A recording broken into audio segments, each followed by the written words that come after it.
चल रहा है हम लोगों का, तो आज हम लोग यहाँ पे उस टॉपिक को डील कर लेते हैं जो कि दोनों के लिए कॉमन है, that is lipid.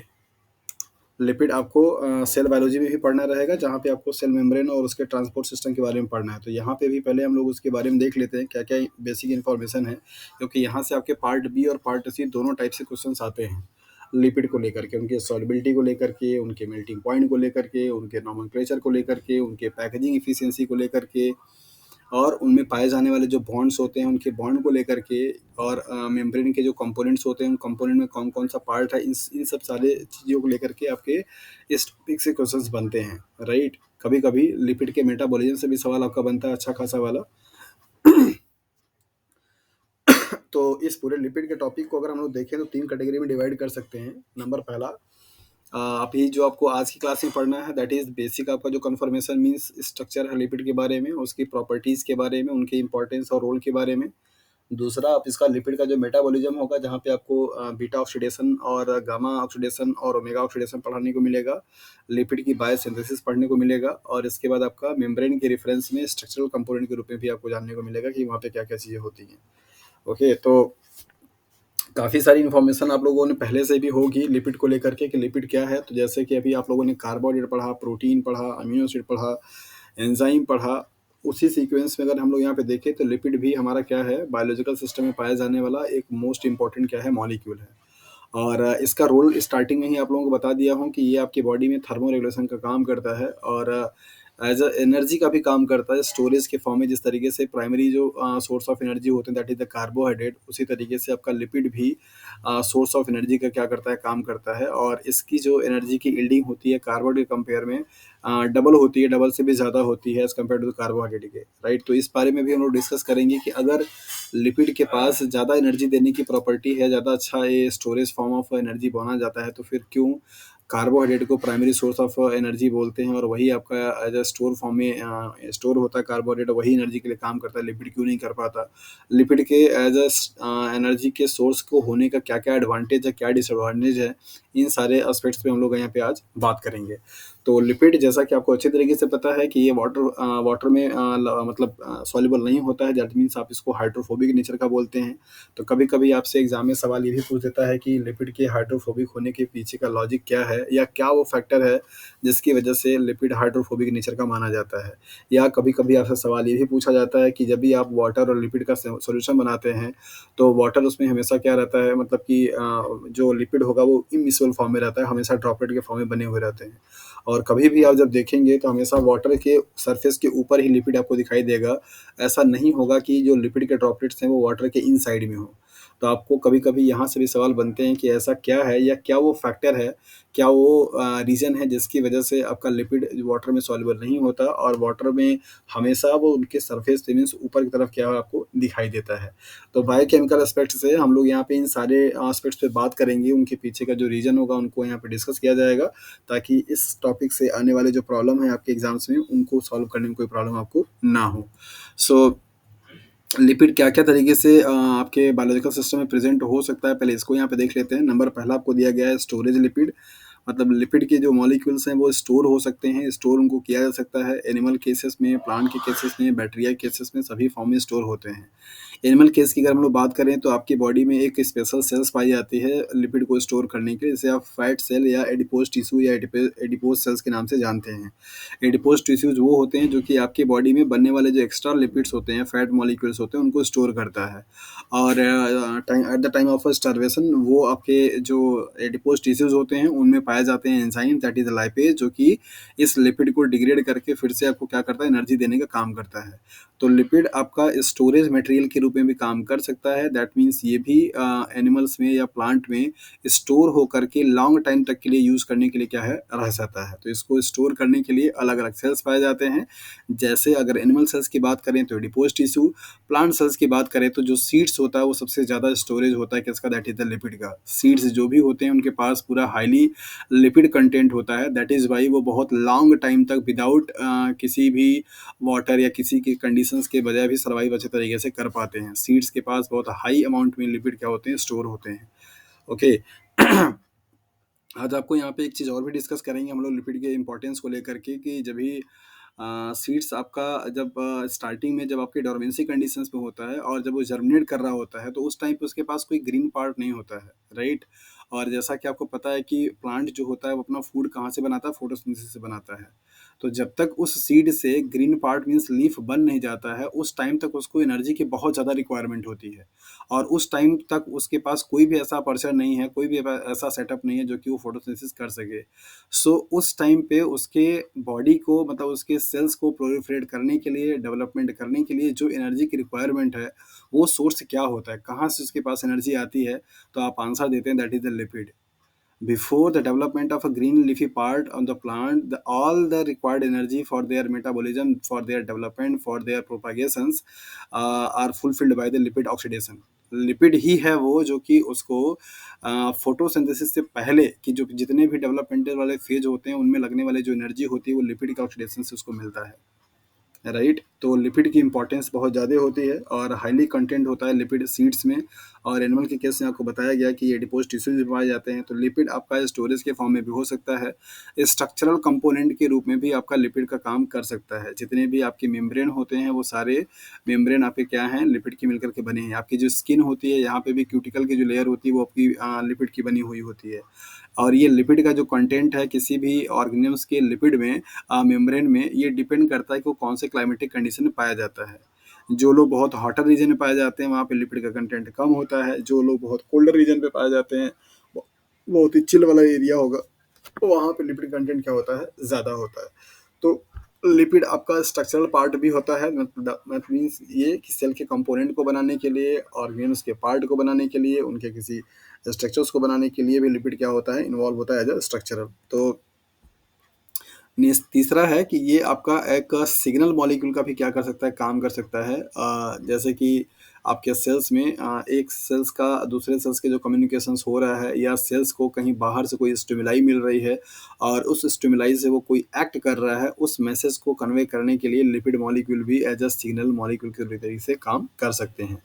As a cofactor भी काम कर सकता है, एज अ पिगमेंट भी काम कर सकता है। These are the various role of lipid molecules in the short, that is storage, structural, lipid, cofactor, pigments etcetera. तो अलग अलग तरीके से लिपिड मॉलिक्यूल्स काम कर सकता है नीड के अकॉर्डिंग सेल्स में, राइट? तो अब हम लोग यहाँ पे वन बाय वन पढ़ेंगे इनका जो अलग अलग जो फॉर्म आपको यहाँ पे दिखाया गया उनमें कि इनका किस तरीके से रोल होता है, क्या इनके पार्ट होते हैं। सो नंबर फर्स्ट है that is the storage lipid, right? तो स्टोरेज से नाम से ही समझ में आ रहा है कि आपका जो लिपिड होगा वो किसी भी ऑर्गेन के किसी के स्पेसिफिक पार्ट में, सेल्स में, टिश्यूज में क्या होगा? स्टोर होगा। और स्टोर होने के बाद उसका जो काम होगा दैट मीन्स एनर्जी को प्रोवाइड करना, वो अपना काम करेगा। लिपिड का जो प्राइम ड्यूटी है वो है दैट इज द टेम्परेचर को रेगुलेट करना। सेकेंडरी जो ड्यूटी होती है कि ये ऑक्सीडेशन होने के बाद क्या करता है? एनर्जी भी प्रोवाइड करता है। तो एनर्जी प्रोडक्शन का काम या एनर्जी प्रोवाइड करने का जो इनका काम है वो सेकेंडरी फंक्शन होता है। ये काम तब होता है जब उस ऑर्गेनिज्म में प्राइमरी जो सोर्स ऑफ एनर्जी होती है दैट मीन्स कार्बोहाइड्रेट होता है, अगर वो उसकी कमी हो जाती है, अगर उसका लेवल या परसेंटेज अगर उसके सेल्स में कम है, तो उस कंडीशंस में लिपिड मॉलिक्यूल्स क्या होते हैं? एज अ काम करते हैं एनर्जी प्रोड्यूसर का, और ये ऑक्सीडाइज होकर के ब्रेक डाउन होकर के वहाँ पे एनर्जी क्या करते हैं? प्रोड्यूस करते हैं। Primary source of energy lipid कभी काम नहीं करते हैं। इनकी ये लिपिड का ये एज एनर्जी का सोर्स का काम तभी करेंगे जब कार्बोहाइड्रेट की जो मॉलिक्यूल्स हैं उनका शॉर्टेज हो या फिर उनकी क्या हो? डिफिशियंसी हो। The fat and oils used almost universally are as store form of energy in the living organisms are derivatives of the fatty acids. जितने भी फैट या ऑयल ड्रॉप्स आप किसी भी काइंड के ऑर्गेनिज्म में देखते हैं, एनिमल में या प्लांट में, जो कि उसके लिए उस लिविंग सिस्टम्स के लिए एनर्जी का क्या करता है? काम करता है, एनर्जी के लिए वो यूज होता है। वो सारे के सारे आपके लिपिड या जो फैट मॉलिक्यूल्स हैं वो किससे मिलकर बने? That is the fatty acid से। तो यहाँ पे कह सकते हैं कि फैटी एसिड जो होता है वो आपका बेसिक कंपोनेंट होता है जिससे कि सारे के सारे लिपिड्स हैं जो है आपके वो बने होते हैं। क्या लिपिड कोई पॉलीमर है? जी हाँ, तो ये सवाल आपसे पूछा गया है कि which one of the following is not the polymeric form या पॉलीमर कंपाउंड, जिसमें आपको ऑप्शंस क्या क्या दे दिया जाएगा? दैट इज डीएनए मिल जाता है, आपको प्रोटीन मिल जाता है, आपको कार्बोहाइड्रेट मिल जाता है और आपको लिपिड भी मिल जाता है। ये चारों ऑप्शंस आपको मिलते हैं और इसमें से बताना होता है कि कौन सा पॉलीमर नहीं है, मतलब which of the following biological biomolecules is not a polymer. तो आपको यहाँ पे ध्यान से समझना होगा कि लिपिड मॉलिक्यूल्स पॉलीमर नहीं होते हैं। फैटी एसिड इनका क्या है, बेसिक यूनिट होता है, मतलब जितने भी आपके लिपिड होते हैं वो फैटी एसिड से मिलकर के बने होते हैं। लेकिन इस बात का कहीं से मतलब नहीं है कि कई सारे फैटी एसिड का पॉलीमराइजेशन होता है, मतलब मोनोमर यूनिट का काम करते हैं, ऐसा नहीं होता है। एक जो फैटी एसिड मतलब एक जो आपका लिपिड होगा उसमें 2, 3, 4 आपके फैटी एसिड मिल सकते हैं, अलग-अलग भी हो सकते हैं, सेम-सेम भी हो सकते हैं। तो लिपिड कोई आपका पॉलीमर नहीं है, ये आपका एक सिंगल मॉलिक्यूल है और आपको यहाँ पे लिख देना होगा नॉट अ पॉलीमर।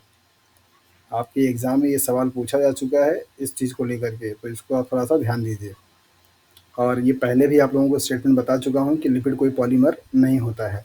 तो यहाँ पे स्टेटमेंट आपको दिया गया है स्टोरेज के लिए कि जो भी लिपिड का फॉर्म आप देखते हैं प्लांट में, एनिमल में या किसी भी अ, किसी भी ऑर्गेनिज्म में, तो वो आपके जो लिपिड्स होते हैं वो सबके सब बेसिकली किससे मिलके बने हैं, फैटी एसिड से मिलकर के बने हुए हैं। और फैटी एसिड ही बेसिकली क्या होता है, उसका अलग-अलग फॉर्म होता है, राइट? तो ये स्टेटमेंट का मतलब आपको समझ में आ गया होगा। फैटी एसिड्स क्या होते हैं, सवाल अब यहाँ पे आता है। तो हाइड्रोकार्बन के क्या होते हैं, ये डेरिवेटिव्स होते हैं। जैसा कि नाम पे आपको यहाँ पे समझ में आ रहा है, फैटी भी लगा है, एसिड भी लगा हुआ है। तो फैटी एसिड जो होते हैं, वो बेसिकली हाइड्रोकार्बन चेन से मिलकर के बनने वाले कार्बोक्सिलिक ग्रुप को कंटेन करने वाले क्या होते हैं, एक मॉलिक्यूल होते हैं। तो लास्ट में इनके पास क्या होता है, कार्बोक्सिलिक ग्रुप होता है और बाकी आपकी क्या होती है, लॉन्ग फैटी मतलब हाइड्रोकार्बन की क्या होती है, चेन होती है। अब वो हाइड्रोकार्बन की चेन आपकी नॉर्मल सिंगल बॉन्डेड हो सकती है, मीन सैचुरेटेड भी हो सकता है, मल्टीपल बॉन्ड भी पाए जा सकते हैं अल्टरनेट पे या फिर रैंडमली। तो आपको यहाँ पे बताया गया कि फैटी एसिड जो होते हैं वो डेरिवेटिव्स होते हैं किसके, हाइड्रोकार्बन के। हाइड्रोकार्बन का मतलब होता है जो कंपाउंड्स कार्बन हाइड्रोजन से मिलकर के बने हुए हों उनको आप हाइड्रोकार्बन के नाम से जानते हैं। Fatty acids are carboxylic acid with hydrocarbon chain ranging from 4 to 36 carbon long, right? तो यहाँ पर आपको दिखाया गया कि फैटी एसिड जो होते हैं उनमें कार्बन की संख्या आपकी 4 से लेकर के 36 के आसपास में हो सकती है।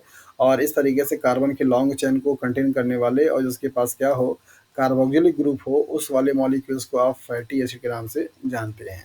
तो फैटी एसिड्स ये आपका पूरा क्या कहलाएगा, दैट इज द हाइड्रोकार्बन। और ये आपको क्या कहलाएगा, that is the carboxylic group. ये जो इनका कार्बोक्सिलिक ग्रुप होता है, चूंकि ये कार्बोक्सिलिक ग्रुप में ये जो आपका ओ एच दिखाई दे रहा है, एच, ये आयनाइजेबल होता है। और इसी वाले पार्ट को आप क्या बोलते हैं, that is the head region बोलते हैं। और ये हेड रीजन जो होता है वो स्लाइटली क्या होता है, पोलर होता है। कैसा होता है, पोलर। तो पोलरिटी होने की वजह से इसका जो नेचर होता है कैसा होगा, दैट इज द हाइड्रोफिलिक। मतलब ये स्लाइटली वाटर में घुल सकता है क्योंकि ये पोलर मॉलिक्यूल है। जबकि ये वाला जो आपको हाइड्रोकार्बन की चेन दिखाई दे रही है, इसको आप क्या बोलते हैं, टेल रीजन। और इसका जो नेचर होगा कैसा होगा, that is the hydrophobic. Water में सॉल्युबल ये नहीं होगा, राइट? तो एक एक सिंगल फैटी एसिड का स्ट्रक्चर अगर आप देखना चाहें तो आपको कुछ इस तरीके से दिखाई देगा। जहाँ जहाँ पे आपके टर्न पॉइंट हैं ये सब आपके क्या है, कार्बन है। इनके कार्बन की जो संख्या होती है वो 4 से लेकर के 36 के आस मतलब के लॉन्ग चेन तक का हो सकता है। जैसा कि आप जानते हैं कि कार्बन के पास एक प्रॉपर्टी होती है, इसे बोलते हैं कैटेनेशन। कैटेनेशन करने की प्रॉपर्टी होती है कि सेल्फ के एटम से ही वो लॉन्ग चेन बना सकता है। तो कभी कभी आपसे ये भी पूछा जाता है कि फैटी एसिड में लॉन्ग चेन का जो फॉर्मेशन हो रहा है वो कार्बन की कौन सी प्रॉपर्टी की वजह से होता है। तो आपको पढ़ाया जा चुका है ऑर्गेनिक केमिस्ट्री में कि सिर्फ पीरियोडिक टेबल में पूरे जितने भी एलिमेंट पाए जाते हैं, दो एलिमेंट ऐसे हैं जिनके पास कैटेनेशन की प्रॉपर्टी होती है। नंबर पहला कार्बन, नंबर दूसरा सिलिकॉन। सिलिकॉन के पास कैटेनेशन करने की प्रॉपर्टी उतना ज़्यादा नहीं होता जितना कि कार्बन के पास होता है। जितने भी लॉन्ग हाइड्रोकार्बन के मतलब लॉन्ग कंपाउंड का आप स्ट्रक्चर देखेंगे या नाम देखेंगे, उन सभी में आप पाएंगे कि सिर्फ और सिर्फ कार्बन कार्बन का ही बॉन्ड होगा, मतलब कार्बन के ही कंपाउंड होंगे, बाकी दूसरा कोई एलिमेंट इसके पास इतनी कैपेसिटी नहीं है। जैसे ना तो ऑक्सीजन इतना लंबा से कंपाउंड बना सकता है, ना तो नाइट्रोजन, ना ही आपका बोरॉन, ना ही आपका मैग्नीशियम, ना ही आपका कैल्शियम। कोई ऐसे एलिमेंट नहीं है जो कि सेल्फ से जुड़ करके इतना लॉन्ग चेन का कार्बन कंपाउंड बना सके, मतलब कंपाउंड बना सके। तो ऐसी प्रॉपर्टी जिस कैटेनेशन एक ऐसी प्रॉपर्टी है जिसकी वजह से, जिसके हेल्प से कार्बन अपने ही एलिमेंट के साथ में जुड़ करके लॉन्ग चेन का क्या करता है, फॉर्मेशन करता है। ऐसे प्रॉपर्टी को आप कैटेनेशन बोलते हैं। तो आपको सवाल में ये बता रहा था कि लॉन्ग फैटी एसिड चेन बनाने के पीछे क्या प्रॉपर्टी रिस्पॉन्सिबल है, तो आप यहाँ पे बताते हैं catenation. Catenation is the property of a carbon to make itself, to join itself to the same kind of atoms to form a long chain। अपने ही दूसरे एटम से मतलब सेम कार्बन कार्बन एटम से मिल करके एक long chain बनाने की property को कैटेनेशन बोला जाता है। तो ये आपसे एग्ज़ाम में सवाल डिमांड की जाती है बताने के लिए कि फैटी एसिड का जो लॉन्ग चेन आपको दिखाई दे रहा है, ये क्या प्रॉपर्टी शो करता है? कौन-सी प्रॉपर्टी की वजह से इतने लॉन्ग चेन आपके बनते हैं? तो वहाँ पर आप आंसर देते हैं कैटेनेशन। कार्बन कार्बन के साथ में जुड़ करके लॉन्ग चेन बनाने की टेंडेंसी रखता है, उस टेंडेंसी को आप कैटेनेशन के नाम से जानते हैं। पीरियोडिक टेबल में सिर्फ जी हाँ। ये प्रॉपर्टी कैटेनेशन की है और ये कैटेनेशन प्रॉपर्टी पूरे पीरियोडिक टेबल में सिर्फ दो के पास है। हाईएस्ट कार्बन के पास है, समहाउ सिलिकॉन के पास है। सिलिकॉन भी कुछ अपने अपने अपने टाइप के सिलिकॉन से मिल करके तीन चार ऐसे सिलिकॉन मॉलिक्यूल का मिल करके बना सकता है। बाकी और किसी के पास कैटेनेशन प्रॉपर्टी नहीं होती है। तो आपने यहाँ पे देखा कि जो फैटी एसिड्स होते हैं वो फैटी एसिड्स क्या हैं, आपके हाइड्रोकार्बन चेन होते हैं। और हाइड्रोकार्बन चेन में आपका यहाँ पे दिखाया गया कि कार्बन कार्बन आपस में बॉन्ड बनाते हैं और उस बॉन्ड के बनाने वाली प्रॉपर्टी को आप कैटेनेशन के नाम से जानते हैं। इस फैटी एसिड में आपके दो पार्ट होते हैं, एक आपका होता है कार्बोक्सिलिक ग्रुप जो कि आप हेड ग्रुप के नाम से जानते हैं। चूंकि कार्बोक्सिलिक ग्रुप आपका कैसा है, पोलर है, ये हाइड्रोजन आपका यहाँ से लॉस हो सकता है तो यहाँ पे आयन बन सकते हैं। और due to its polarity its slightly hydrophilic in nature. तो फैटी एसिड का हेड वाला जो रीजन होता है वो क्या है, आपका पोलर नेचर का होता है। और जबकि आपका ये वाला जो हाइड्रोकार्बन नेचर दिखाई दे रहा है आपको यहाँ पे, फैटी एसिड चेन जो दिखाई दे रही है आपकी, इसे आप फैटी एसाइल बोलते हैं जब आपसे यहाँ से निकल जाता है तो ये फैटी एसाइल जो चेन होती है वो आपकी पूरी की पूरी हाइड्रोकार्बन की मिलकर के बनी है। ये नॉन पोलर होते हैं, हाइड्रोफोबिक होते हैं, वाटर में सॉल्युबल नहीं होते हैं। तो ये इनकी कुछ प्रॉपर्टी है। दैट इज़ वाई आपने देखा है कि लिपिड के मेम्ब्रेन के केस में कि हमेशा इनका जो हेड वाला रीजन होता है वो ऐसे ऊपर की तरफ होता है, जबकि टेल वाले रीजन जो होते हैं वो नीचे की तरफ होते हैं। ये ऑर्गेनाइजेशंस आप लोगों ने पढ़ा है फ्लूइड मोज़ेक मॉडल में, और आप लोग देख कर के इसको आए हैं कि जितना भी आपका हेड वाला रीजन होता है वो वाटर की तरफ क्या होता है, मीन्स बाहर की तरफ रहता है। और जबकि आपके नॉन पोलर वाले जो रीजन होते हैं वो अंदर की तरफ रहते हैं। देखा है ना आप लोगों ने? तो ये आपका क्या है, हेड रीजन है। और ये आपका कैसा होता है, that is the polar nature होता है। तो वाटर के कॉन्टैक्ट में वो वाले पोर्शन होते हैं जो कि पोलर होते हैं। ये दोनों आपके क्या हैं, that is the tail region है। और ये आपके क्या होते हैं, that is the non polar होते हैं। तो मतलब ये वाटर के कॉन्टैक्ट में नहीं होते हैं, जहाँ पे वाटर नहीं होगा वहाँ पे इनका अरेंजमेंट होता है। तो लिपिड मॉलिक्यूल्स की जो स्लाइटली जो पोलैरिटी है वो किसकी वजह से है, दैट मीन्स जो थोड़ा बहुत अगर सॉल्युबिलिटी अगर कुछ परसेंट में है तो किसकी वजह से, कार्बोक्सिल ग्रुप के प्रेजेंस होने की वजह से, राइट। वैसे लिपिड आपके क्या होते हैं, इनसॉल्युबल होते हैं, हाइड्रोफोबिक होते हैं, उनका नेचर वाटर में सॉल्युबल नहीं होता है। ओके। सो नेक्स्ट प्रॉपर्टी आपको बताया जा रहा है कि आपके ये फैटी एसिड जो होते हैं वो दो तरीके के हो सकते हैं, सैचुरेटेड हो सकते हैं। अगर आपका ये जो फैटी एसिड में जितने भी आपके कार्बन है वो सभी के सभी अगर आपके सिंगल सिंगल बॉन्डेड होंगे तो उसको आप क्या बोलेंगे, that is the saturated fatty acid बोलेंगे। और अगर आपका यहाँ पे जो कार्बन कार्बन के बीच में आपको बॉन्ड दिखाई दे रहा है ये सिंगल सिंगल के बजाय अगर आपका क्या हो, डबल बॉन्ड भी अगर आपका यहाँ पे पाया जाए, लाइक ऐसा कोई डबल बॉन्ड यहाँ पे मिल जाए, डबल बॉन्ड यहाँ पे मिल जाए, डबल बॉन्ड आपका यहाँ पे मिल जाए, तो इसको आप क्या बोलेंगे, that is the unsaturated fatty acid. तो इनका बॉन्ड के प्रेजेंस के बेसिस पे इनको कैटेगराइज किया गया, सैचुरेटेड और अनसैचुरेटेड फैटी एसिड। तो सैचुरेटेड का मतलब आपको यहाँ पे बताया गया कि जहाँ पे कार्बन कार्बन के बीच में क्या होगा, हमेशा सिंगल सिंगल बॉन्ड होंगे, उसे आप सैचुरेटेड बोलेंगे। कार्बन कार्बन के बीच में आपका सिंगल सिंगल के साथ में डबल बॉन्ड भी पाया जाए तो उसे आप अनसैचुरेटेड फैटी एसिड के नाम से जानते हैं। इन दोनों टाइप के फैटी एसिड का बड़ा अपना इंपॉर्टेंस है और इससे इनसे सवाल आपसे बनते हैं, किस तरीके के बनेंगे वो भी हम यहाँ पे देखेंगे। तो दूसरा आपको एग्जांपल दिया गया अनसैचुरेटेड का कि फैटी एसिड आपका अनसैचुरेटेड भी हो सकता है जहाँ पे आपके डबल बॉन्ड भी क्या होंगे, प्रेजेंट होंगे। तो ये दोनों जो फिगर आपको यहाँ पे दिखाया गया, ये आपका फर्स्ट वाला शो कर रहा है सैचुरेटेड का और सेकंड शो कर रहा है आपका अनसैचुरेटेड का। जहाँ कहीं पे भी इनके नॉमेनक्लेचर को लेकर के भी कभी कभी सवाल आपसे पूछा जाता है कि नॉमेनक्लेचर आप कैसे करते हैं। यहाँ पे ऐसे एक ट्राइंगल बना करके आपको दिया जाता है और ट्राइंगल से बारे में पूछा था कि ये क्या बताता है। इनके ऊपर ऐसे सपोज नंबर लिख दिया जाएगा 2 4 6 8 10 इस तरीके से। तो ये जो आपका ट्राइंगल है और ये जो आपका कार्बन है वो क्या बताता है, इसको ध्यान से देखिए। ट्राइंगल, ये जो ट्राइंगल होता है वो इंडिकेट करता है किसके, डबल बॉन्ड की पोजीशन को, किसको, डबल बॉन्ड को। और इसके सुपरस्क्रिप्ट पे लिखे गए जो कार्बन होते हैं ये बताता है कि हाँ सेकंड वाले कार्बन पे डबल बॉन्ड है, फोर्थ वाले कार्बन पे आपका क्या है, डबल बॉन्ड है, सिक्स वाले कार्बन डबल बॉन्ड है, 8 वाले पे है और 10 वाले पे है, राइट। तो कार्बन की जो आप नंबरिंग करते हैं किधर से करेंगे उसके लिए आपका रूल होता है। और ये जो ट्राइंगल है वो डबल बॉन्ड को रिप्रेजेंट करता है। ट्राइंगल के ऊपर लिखे गए सुपरस्क्रिप्ट में जो नंबर होते हैं वो उनके कार्बन के नंबर को बताता है जिस कार्बन के नंबर पे आपका डबल बॉन्ड पाया जा रहा है। तो नेक्स्ट हम लोग देखते हैं यहाँ पे कि नोमेनक्लेचर करने का क्या इनका रूल होता है। तो नोमेनक्लेचर करने के लिए बेसिकली 2 रूल्स बताए जाते हैं आपको, 2 कन्वेंशन फॉलो किया जाता है। अगर आपका जो फैटी एसिड है, पहला कंडीशन यहाँ पे ये है, दूसरा कंडीशन आपका ये है, अगर आपका फैटी एसिड मान लीजिए मोनो या ऐसे सिंपल आपका अनसैचुरेटेड है, मतलब जहाँ पे डबल बॉन्ड की संख्या 1 है या 2 है, ज़्यादा नहीं है, तो उसे आप क्या बोलते हैं, mono unsaturated fatty acid, right. उस कंडीशंस में जो कार्बोक्सिलिक वाला कार्बन होता है, फैटी एसिड का कार्बोक्सिलिक वाला जो कार्बन होता है उसको आप कार्बन फर्स्ट मानते हैं, कार्बोक्सिलिक के जस्ट बाद वाला जो कार्बन होता है उसको आप अल्फा मानते हैं, राइट, इस तरीके से। तो फर्स्ट वाला जो कार्बन होगा मीन्स कार्बोक्सिलिक का कार्बन क्या कहलाएगा, फर्स्ट, उसके जस्ट नेक्स्ट वाला जो होगा उसे क्या कहलाएगा, alpha. Alpha, beta, gamma, delta, eta, वीटा, इस तरीके से चलता जाता है, राइट। तो नंबरिंग इस तरीके से करते हैं, और यहाँ पे जहाँ पे आपका डबल बॉन्ड पाया जाएगा उनके नंबर को यहाँ पे लिख देते हैं। तो यहाँ पे आप देखिए, यहाँ पे ये 18:1 का मतलब क्या हुआ कि ये 18 कार्बन का क्या है, आपका एक फैटी एसिड है, इसमें एक क्या है, आपका डबल बॉन्ड है, और उस डबल बॉन्ड के लोकेशंस के लिए ट्रायंगल दिया गया, ऊपर पे क्या लिखा गया, दैट इज द 9 लिखा गया। इसका मतलब इस पूरे 18 वाले कार्बन के फैटी एसिड में 9th नंबर कार्बन के बीच में क्या है, 9th नंबर कार्बन पे क्या है, डबल बॉन्ड पाया जा रहा है।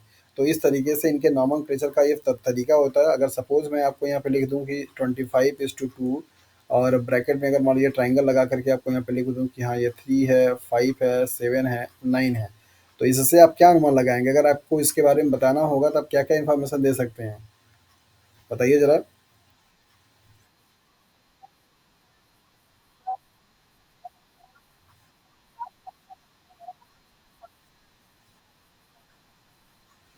हाँ जी, तो इस तरीके का आपको ये जो नंबर है ना, ये नंबर दे कर के आपको फैटी एसिड के बारे में भी पूछा जाता है, उनके नेचर के बारे में बताया जाता है। अगर डबल बॉन्ड की संख्या, ये जो इस साइड में नंबर आपके लिखे जाते हैं, टोटल कार्बन के नंबर बताते हैं। इस 2 में जो भी आपका नंबर लिखा जाएगा, 2, 3, 4 या जो भी कुछ लिखा जाएगा, वो बताता है डबल बॉन्ड का। तो ये डबल बॉन्ड को देख करके आप ये बता सकते हैं कि उस फैटी एसिड का नेचर कैसा है। नेचर 3 तरीके से हो सकता है। एक आपका हो सकता है फुल्ली सैचुरेटेड। उसके लिए आप क्या रिप्रेजेंट करेंगे, जैसे मान लीजिए अगर आपका कोई 20 कार्बन का है तो 20:0, मतलब डबल बॉन्ड यहाँ पे होगा ही नहीं। दूसरा आपका होता है मोनो अनसैचुरेटेड। मान लीजिए अगर आपका यहाँ पे 18 कार्बन का है, 18:1 मैंने लिख दिया, ट्राइंगल बनाया, मैंने 9th कार्बन पे लिख दिया, यहाँ पे लिख दिया।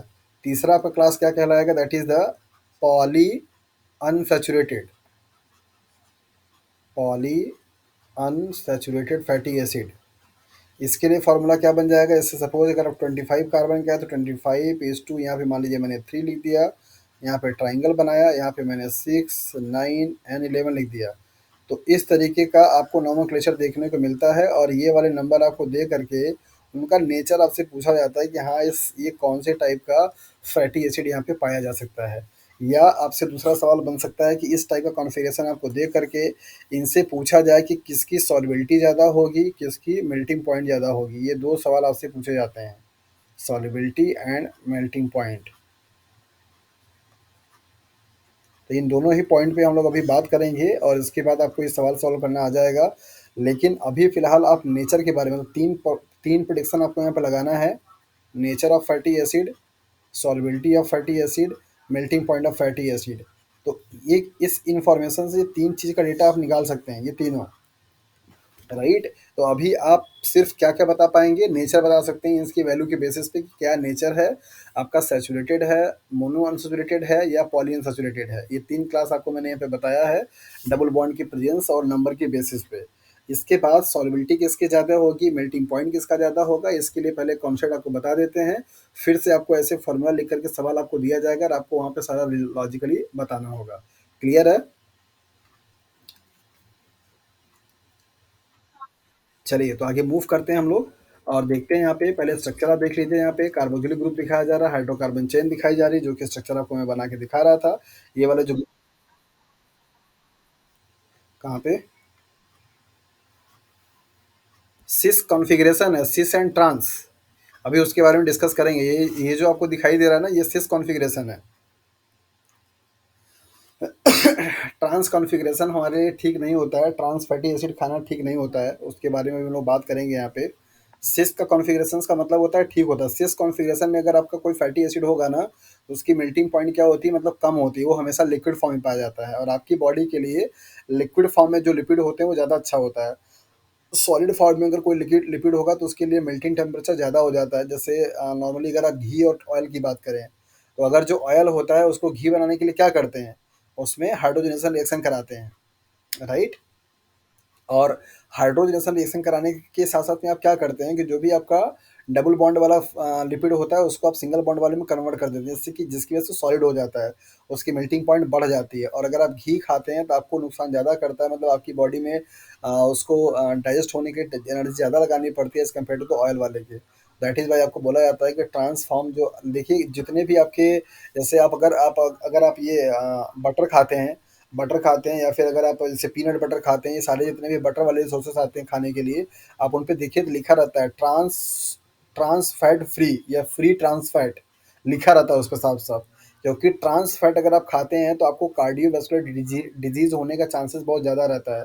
हार्ट अटैक होने का, हार्ट ब्लॉकेज होने का। हाँ,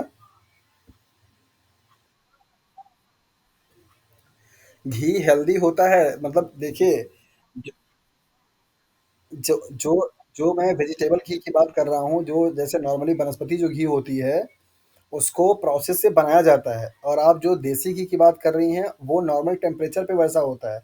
उसमें आपको हाइड्रोजनेशन करने की ज़रूरत नहीं पड़ती है। ऐसा नहीं है कि सारे सॉलिड में पाए जाने वाले जो लिपिड होंगे सब में ट्रांसफ़ॉर्म होगा, नहीं। मैंने आपको एग्ज़ाम्पल दिया कि trans form of fatty acid आपके लिए हेल्दी नहीं होता है। जो वनस्पति घी आपकी बनाई जाती है जिससे आप वेजिटेबल ऑयल घी बोलते हैं, वेजिटेबल ऑयल नेचुरली नहीं होता है, वो आपका नॉर्मल ऑयल रहता है, उसको आप हाइड्रोजन गैस को पास करा करके प्रोसेस होती है हाइड्रोजनेशन, तब वो आप बनाते हैं क्या है सॉलिड बनाते हैं और उस प्रोसेस में बनाने के दौरान उसकी स्टेबिलिटी तो बढ़ जाती है, नो डाउट आपका खराब नहीं होता है, लेकिन वहाँ पे ट्रांसफॉर्म बन जाता है। और अगर फैटी एसिड अगर आपके ट्रांस फॉर्म में अगर कन्वर्ट हो जाते हैं तो वो आपके लिए घातक हो जाता है। अगर आप उसका कंजप्शन करते हैं तो आपको कार्डियोवैस्कुलर डिजीज़ होने के चांसेस ज़्यादा हो जाते हैं। आप जिस घी की बात आप कर रही हैं दैट मीन्स नेचुरल वाले घी का, जिसे जो देसी घी हम लोग खाते हैं, उस घी में ट्रांस फैट नहीं पाया जाता है। वो आपके लिए ठीक है, ठीक है? तो आप याद रखिएगा आपके लिए ट्रांस फैट हमेशा क्या है घातक है।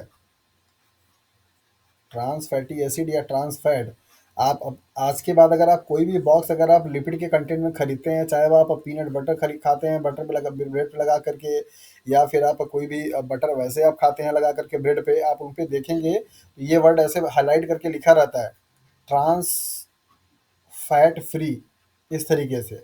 अगर ये नहीं लिखा रहेगा ना तो कोई खाएगा ही नहीं, क्योंकि अगर ये खाना शुरू कर देगा फिर तो पता लगा बीमारी वैसे ही उसको आ जाएगी।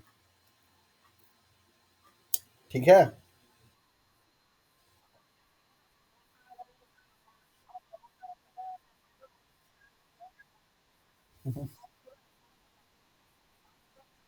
उस पे लिखा रहता है ट्रांस फ्री फैट।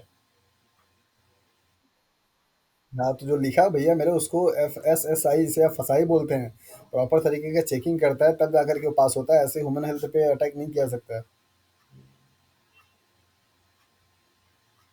है ना? लेकिन ये जो देसी मतलब जो आपके ये वेजिटेबल ऑयल जो आते हैं इनमें पूड़ियाँ छनती हैं या फिर समोसा छनता है मार्केट में, वो वाले घी आपके लिए नुकसानदायक होते हैं। आप उसको खा के देखिए आपको खुद भी अच्छा नहीं लगेगा।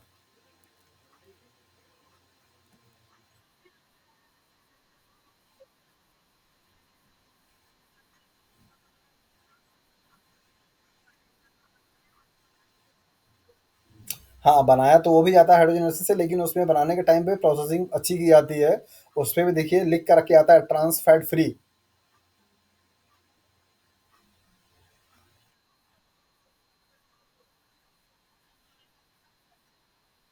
बिल्कुल, तभी तो नुकसान करता है ना, जैसे जो लोग भी ये सब बटर ज़्यादा खाते हैं, आप देखिए, वो धीरे-धीरे अच्छा मतलब तुरंत से असर नहीं आता है, लेकिन धीरे-धीरे उनकी बॉडी देखिए मतलब ओबेसिटी की तरफ जाना शुरू करते हैं, मतलब बॉडी उनकी लूज़-लूज़ हो जाएगी, मसल्स टाइट नहीं रह पाएँगे और फिर उनको लेथर्जी आना ज़्यादा होना शुरू हो जाता है। जो लोग भी बटर का कंज़म्पशन बहुत ज़रूरत से ज़्यादा करते हैं ना, उनकी बॉडी उतनी अच्छी नहीं रह पाती है। क्योंकि लिपिड आपकी बॉडी में कंज्यूम कम होता है, स्टोर ज़्यादा होता है और अगर आपकी बॉडी में लिपिड का प्रोफाइलिंग ज़्यादा आना शुरू हो गया दैट मीन्स कि आपकी बॉडी गड़बड़ जा रही है। आप ओवरवेट हो जाएँगे, मेटाबॉलिक रिएक्शंस कम हो जाएगी, सही तरीके से आपका एनर्जी लेवल कम रहेगा, आपको हमेशा सुस्ती और सोने का मन करेगा कि जब मन टाइम मिला बस सो जाएँ। जिनकी भी बॉडी में फैट का, लिपिड का कंटेंट ज़्यादा होता है, उनको मतलब ऐसे एक्टिव रहने का मन नहीं करता है, मतलब वो एक्टिव नहीं रह पाते हैं, उनको हमेशा आराम चाहिए होता है। कहीं भी टाइम मिला थोड़ा आराम कर लेते हैं।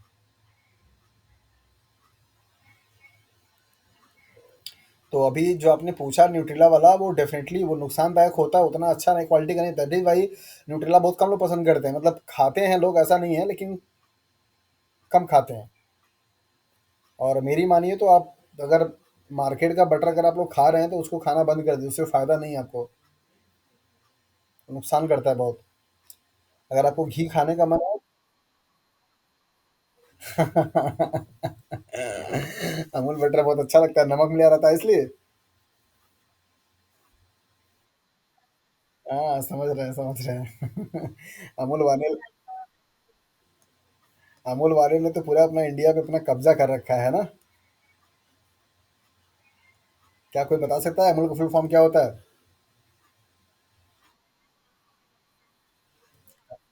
कहाँ का है ये बंदा? बताइए। पू- पूरा गुजरात ने पूरे इंडिया पे अपना कब्जा कर रखा है। स्लोगन निकाल दिया, अमूल दूध पीता है इंडिया, हाँ? पूरे इंडिया को दूध पिला रहा है ये अमूल।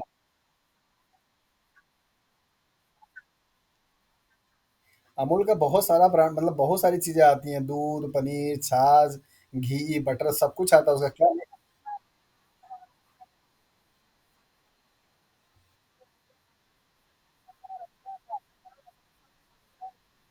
अच्छा, ऐसा है क्या?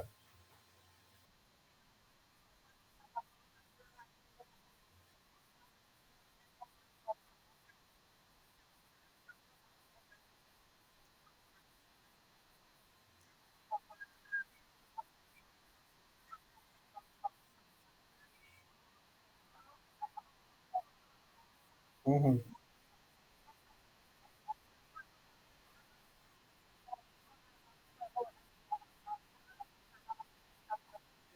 अरे भाई बिल्कुल। पूरे इंडिया में अमूल दूध सबसे ज़्यादा बिकने वाला ब्रांड है, तो डेफिनेटली अपना जो, मतलब अब एशिया की भी बात आ गई, तो इतना ज़्यादा अगर भाई सेलिंग है, तो डेफिनेटली मतलब उस पे अपने क्वालिटी पे तो मेंटेन करें, खर्च करेंगे ना। अगर नहीं करेंगे तो फिर पता लगा मार्केट वैल्यू काम डाउन हो जाएगी। डेफिनेटली ये बात तो है कि भाई अमूल का दूध पे लोगों को बहुत ट्रस्ट है। मतलब अमूल ब्रांड जहाँ दिखता है ना, वहाँ पे लोग मतलब सवाल जवाब नहीं करते हैं, बस पैकेट उठाया लेके चल दिया।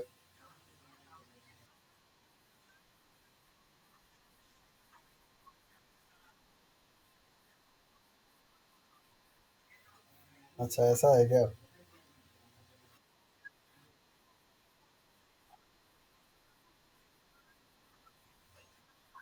मालूम मालूम नहीं। मैं तो बाहर का पैकेट का सामान कुछ कभी ये डेयरी वाला यूज़ नहीं करता, तो उसके लिए मैं तो यही बोलता हूँ कि भैया अगर आपको खाने पीने का शौक है, तो फिर आप आसपास में कोई वो देखिए, वहाँ से लीजिए। ऐसे पैकेट, हाँ, खैर सबके लिए पैक मतलब अवेलेबिलिटी भी नहीं है, तो मतलब तरीके से मजबूरी भी है पैकेट का खाने के लिए।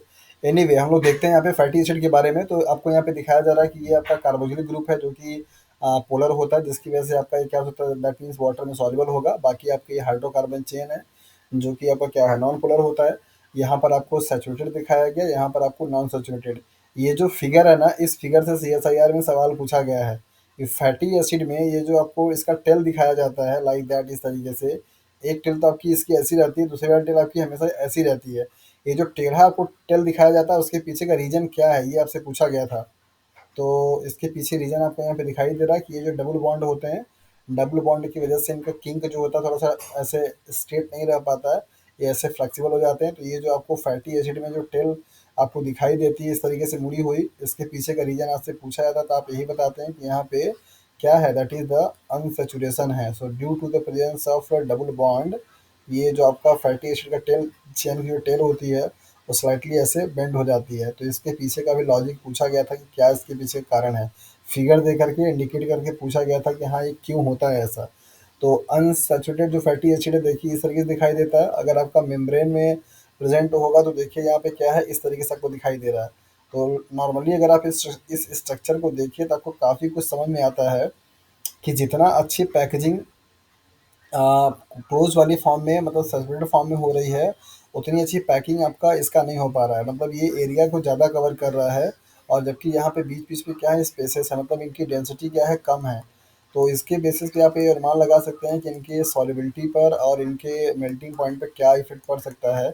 इसी स्ट्रक्चर को देख कर के आप अनुमान लगा सकते हैं। बाकी अभी आपको जो लॉजिक पढ़ाएँगे तो क्लियर हो ही जाएगा। आपको एक चीज़ यहाँ पे समझ में आ रहा है कि हाँ, ये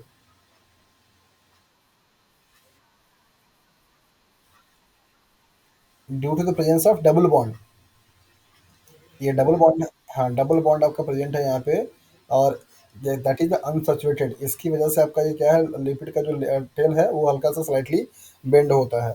और इनके इस डबल बॉन्ड के प्रेजेंट होने की वजह से इनकी पैकिंग बहुत अच्छे तरीके से नहीं हो पाती है, राइट। तो जिसकी वजह से इनका जो डेंसिटी होती है वो भी कम होती है, इनकी सॉल्बिलिटी और इनकी मेल्टिंग पॉइंट पे भी इनका क्या होता है इफेक्ट पड़ता है। तो पहले आप यहाँ पे स्ट्रक्चर देख लीजिए और इसके बाद आपको यहाँ पे दिखाया जा रहा है दूसरा आपका एक इम्पोर्टेंट कंपोनेंट जो कि जिसे आप बोलते हैं ट्राइग्लिसराइड। ये आगे भी आपको पढ़ने को मिलेगा, ट्राइग्लिसराइड्स क्या होते हैं। हाँ जी।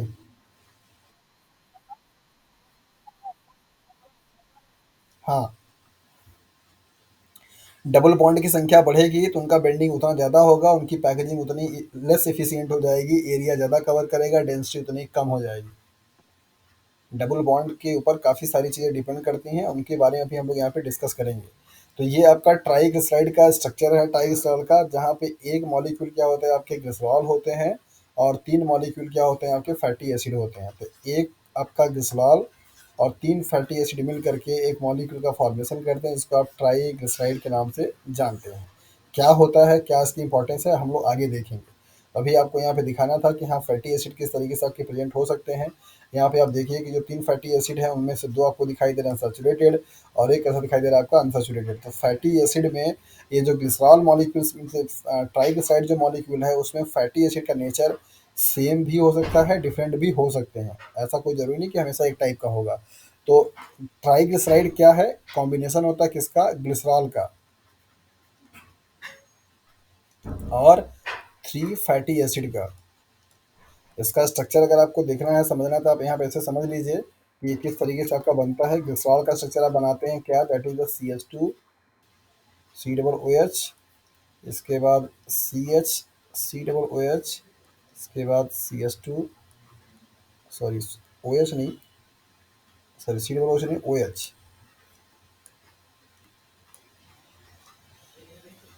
और इसके बाद आपका होता है यहाँ पे थ्री फैटी एसिड्स। तो फैटी एसिड्स का जो आपका कार्बोनिल ग्रुप है इस तरह से आप लिख दीजिए और इसके बाद आपके क्या हो जाएंगे, फैटी एसिड हो जाएंगे ऐसे यहाँ पे, कार्बोक्सिलिक ग्रुप, फैटी एसिड, ऐसे यहाँ पे कार्बोक्सिलिक ग्रुप और फैटी एसिड। तो इन दोनों के बीच में आपका क्या होता है, बॉन्ड बनता है और इस बॉन्ड को आप ईस्टर बॉन्ड के नाम से जानते हैं। यहाँ पे तीन वाटर मॉलिक्यूल क्या होता है आपका निकल जाता है।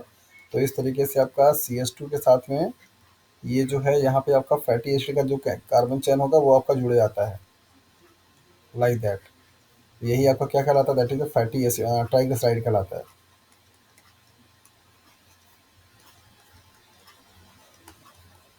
राइट। तो एक आपके ट्राइग्लिसराइड में एक आपका क्या होगा, ग्लिसरॉल होगा और तीन क्या होंगे आपके फैटी एसिड होंगे। इन दोनों मॉलिक्यूल्स को मिल करके एक ट्राइग्लिसराइड मॉलिक्यूल का क्या होता है, फॉर्मेशन होता है। इसके बारे में डिटेल हम लोग अभी आगे देखेंगे तो आपको वहाँ पे पता चल जाएगा। नेक्स्ट हम लोग यहाँ पे देखते हैं, आपको प्रॉपर्टीज़ के बारे में बताया जा रहा है कि जो आपके फैटी एसिड्स होते हैं उनकी क्या क्या प्रॉपर्टीज़ होती है। यहाँ से ये प्रॉपर्टी बहुत बहुत इंपॉर्टेंट है, यहाँ से आपके कई सारे सवाल आपके बनते हैं एग्जाम में और इन्हीं प्रॉपर्टी को देख करके आप मेल्टिंग और सॉल्युबिलिटी के बारे में बता पाते हैं।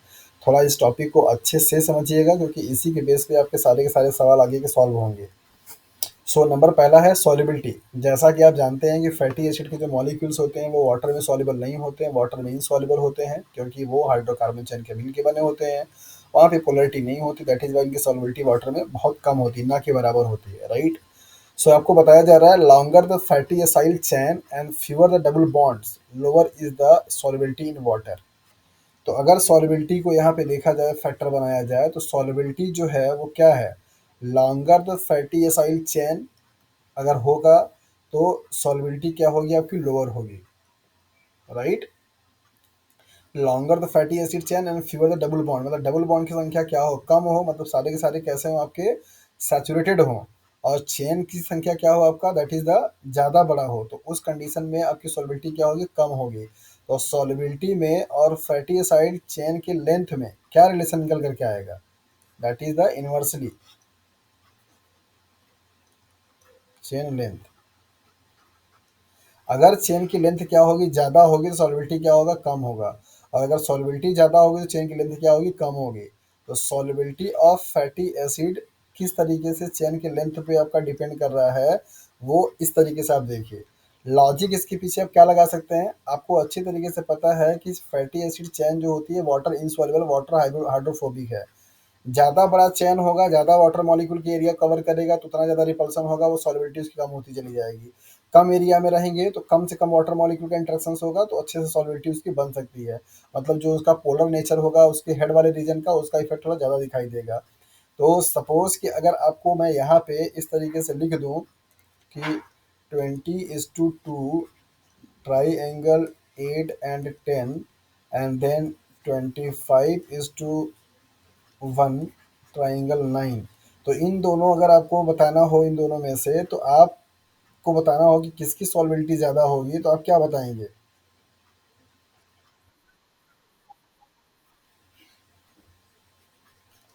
सेकंड वाले का ज़्यादा होगा, काहे भैया।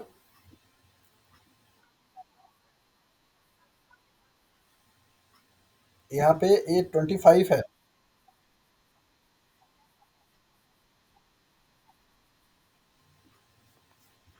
ध्यान से पढ़िए भैया, ध्यान से।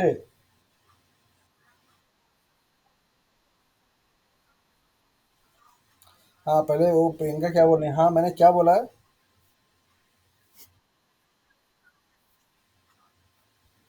हाँ सॉल्बिलिटी। हाँ मतलब किसका ज़्यादा किसका कम होगा वही बताना है, बताइए किसका ज़्यादा कम होगा।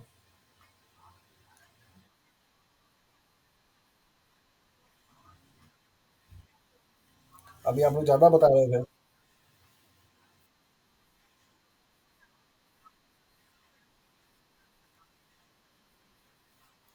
हम्म।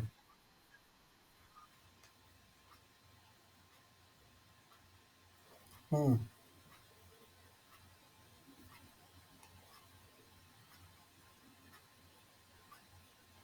पहले तो ये दोनों फार्मूला आप लोग कॉपी पे नोट करिए। डबल बॉन्ड का परसेंटेज नंबर बढ़ेगा तो सॉल्बिलिटी क्या होगी, बढ़ेगी, है ना। और कार्बन की चेन की संख्या अगर बढ़ेगी तो सॉल्बिलिटी क्या होगी, घटेगी।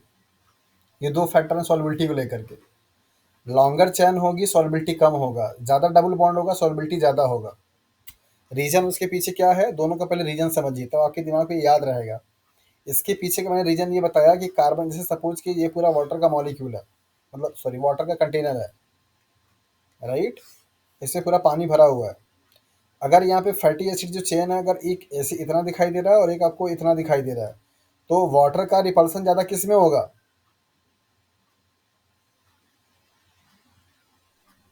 ये ए है, ये बी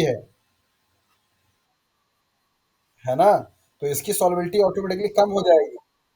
हाँ, क्योंकि अगर ये कार्बनिक जो फैटी एसिड जो चेन है, अगर ये हाइड्रोफिलिक नेचर का होता तो यहाँ पे कॉन्सेप्ट उल्टा हो जाता। लेकिन वो चेन कैसा है, हाइड्रोफोबिक है। तो हाइड्रोफोबिक नेचर अगर है तो वो जितना कम से कम वाटर मॉलिक्यूल के साथ में इंटरेक्ट होगा, उसकी उतना ज़्यादा अच्छा कंडीशन होगी, सॉल्बिलिटी उतने ठीक से रहेगी। ज़्यादा वाटर मॉलिक्यूल के साथ में एक्सपोजर होगा, ज़्यादा से ज़्यादा हाइड्रोफोबिक फोर्स वहाँ पे लगेंगे, रिपल्सन ज़्यादा होगा, सॉल्बिलिटी कम हो जाएगी। समझ में आ रहा लॉजिक। ओके। तो हमेशा आपको ध्यान देना है कि बड़ी चेन वाली, मतलब लॉन्ग चेन वाली जो फैटी एसिड होंगी, उनकी सॉल्बिलिटी वाटर में क्या होगा, कम होगा। अब आते हैं डबल बॉन्ड वाले पे। डबल बॉन्ड वाले के लिए कॉन्सेप्ट आपको दिया गया कि जितना ज़्यादा फैटी एसिड में डबल बॉन्ड का संख्या होगा, आप डबल बॉन्ड को अनसैचुरेटेड भी लिख सकते हैं। ये टर्म भी कभी कभी आपको आता है। तो अनसैचुरेटेड फैटी एसिड या unsaturation directly proportional to the solubility. जितना ज़्यादा फैटी एसिड में क्या होगा, अनसैचुरेशन होगा, मतलब डबल बॉन्ड प्रेजेंट होंगे, उतना ज़्यादा उसकी क्या होगी, सॉल्युबिलिटी होगी। लॉजिक, जितना ज़्यादा डबल बॉन्ड प्रेजेंट होगा, उसकी जो पैकिंग एफिशिएंसी होगी उतनी क्या होगी, कम होगी। होगी?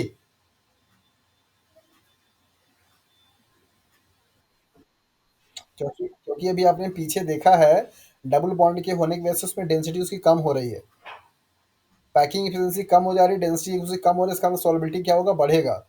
As compare to the saturated वाले के। सैचुरेटेड अगर होगा तो बहुत हाईली डेंस्ड होगा, क्योंकि वहाँ पे एरिया मिनिमम कवर किया जाएगा, मॉलिक्यूल्स मैक्सिमम प्रेजेंट होंगे। सो दो चीज़ें आपको ध्यान में रखनी है, एक तो पहला कार्बन का चेन लेंथ, दूसरा आपको डबल बॉन्ड। तो जहाँ कहीं पे भी डबल बॉन्ड ज़्यादा होगा, वहाँ पे सॉल्युबिलिटी क्या होगी, ज़्यादा होगी। ठीक है ना?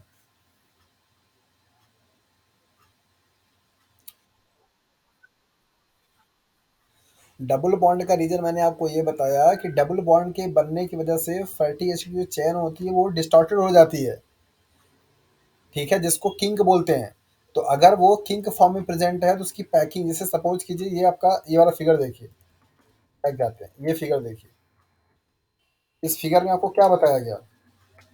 इस फिगर में ये दिखाया जा रहा है कि आपका जो सैचुरेटेड फैटी एसिड्स होते हैं, ये फैटी एसिड आपको प्रॉपर तरीके से क्या है, लीनियरली अरेंज्ड है ना? जबकि इनका आप देखिए, ये डबल बॉन्ड की प्रेजेंस की होने की वजह से लीनियरली अरेंज नहीं है, यहाँ पे गैप है, इनकी डेंसिटी कम है, इसलिए इनकी सॉल्युबिलिटी ज़्यादा होती है। जितना ज़्यादा आपका डबल बॉन्ड प्रेजेंट होगा, उतना ही ज़्यादा डिस्टॉर्टेड फॉर्म में प्रेजेंट होगा आपका फैटी एसिड, और उसकी सॉल्युबिलिटी क्या होगी, उतनी बढ़ेगी। हाँ, चलिए अब आगे आते हैं। तो आपको यहाँ पे बताया गया मेल्टिंग सॉल्युबिलिटी को लेकर के, सॉल्युबिलिटी।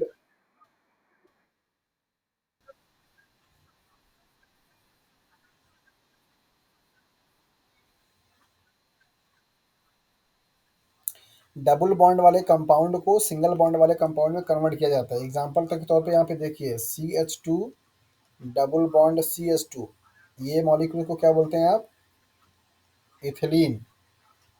अगर इसका हाइड्रोजनेशन कराया जाए H2 के प्रेजेंस में, तो यहाँ पे क्या बन जाता है आपका, CH3 से आप बोलते हैं इथेन। इस प्रोसेस को आप बोल सकते हैं हाइड्रोजनेशन। क्या बोल सकते हैं? ठीक है। तो डबल बॉन्ड वाले जो कंपाउंड्स होते हैं वो लिक्विड फॉर्म में पाए जाते हैं, मतलब ऑयल जो होता है वो सब के सब कैसे होते हैं, अनसैचुरेटेड। उनकी मेल्टिंग पॉइंट कम होती है, दैट इज़ वाई वो नॉर्मल टेम्परेचर पे भी क्या होते हैं, लिक्विड होते हैं। जब ऑयल से घी बनाया जाता है, तो जो घी होते हैं वो आपके क्या होते हैं, सैचुरेटेड, जिन जो कि नॉर्मल टेम्परेचर पे क्या होते हैं, सॉलिड, क्योंकि उनकी मेल्टिंग पॉइंट क्या होती है, ज़्यादा होती है। तो रूम टेम्परेचर जो कि 25 डिग्री सेल्सियस है, जिस कंडीशन पे ऑयल आपके क्या है, लिक्विड फॉर्म में है, घी क्या होगा आपका, सॉलिड फॉर्म में होगा, क्योंकि इनकी मेल्टिंग पॉइंट ज़्यादा होती है। और इसीलिए ये नुकसान करते हैं, क्योंकि आपकी बॉडी में जा करके इनको मेल्ट करने के लिए एनर्जी लगाना पड़ता है। हम्म, पूछिए। हाँ, जरूरी नहीं है कि हाइड्रोजनेशन होने के बाद सारे के सारे फैट आपके ट्रांस ही हो। उसमें से कुछ ट्रांस में कन्वर्ट होते हैं, जो कि आपके लिए नुकसानदायक होते हैं। ट्रांसफॉर्म वाले जो फैटी एसिड्स होते हैं, उनको डाइजेस्ट करना हमारे लिए दिक्कत होता है, और वो कार्डियोवास्कुलर डिजीज को के लिए क्या करते हैं, कॉज करते हैं, घातक होते हैं।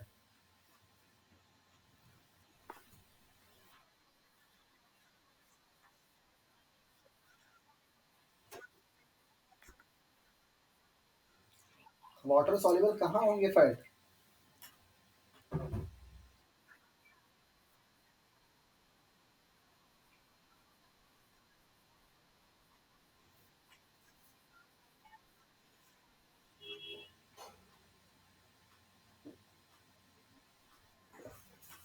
हाँ हाँ, पूछिए, समझ रहे हैं, पूछिए क्या पूछ रहे हैं।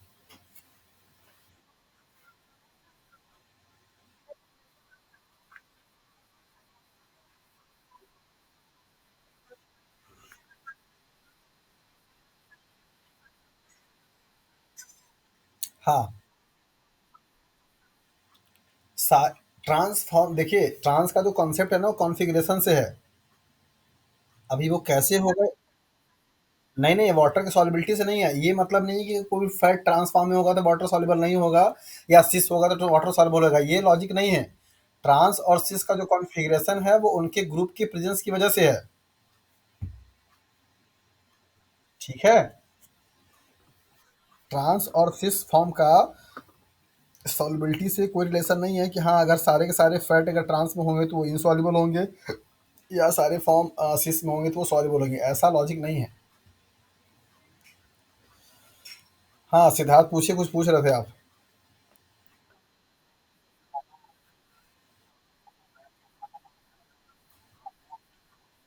हुँ, हुँ। देखिए, गर्मी के टाइम पे जो टेम्परेचर होता है वो ज़्यादा होता है, राइट? जो आपके कोकोनट वाले ऑयल होते हैं, नॉर्मल कंडीशन में अगर ठंडियों के कंडीशन में देखेंगे तो सॉलिड फॉर्म में पाए जाते हैं। तो उनका जो फैटी एसिड है, उनका जो मेल्टिंग पॉइंट है ना, वो गर्मी के टेम्परेचर से कम है। दैट इज़ वाई गर्मी के टेम्परेचर पे आने के टाइम पे वो पूरा लिक्विड फॉर्म में हो जाते हैं। ठंडी का जो टेम्परेचर होता है लगभग 12 से लेकर के 18 या 12 से लेकर के 15 के बीच के आसपास में, वो टेम्परेचर पे उनकी मेल्टिंग पॉइंट, मतलब उनकी मेल्टिंग पॉइंट उस टेम्परेचर से ज़्यादा होती है। दैट इज़ वाई ठंड के टाइम टाइम पे वो मेल्ट नहीं हो पाते हैं। और आपको पता है नारियल के तेल में खाना बनता है। नारियल नारियल के तेल वाले बॉक्स पे नारियल के तेल वाले बॉक्स पे कभी भी आप देखेंगे हेयर ऑयल लिख करके नहीं आता है।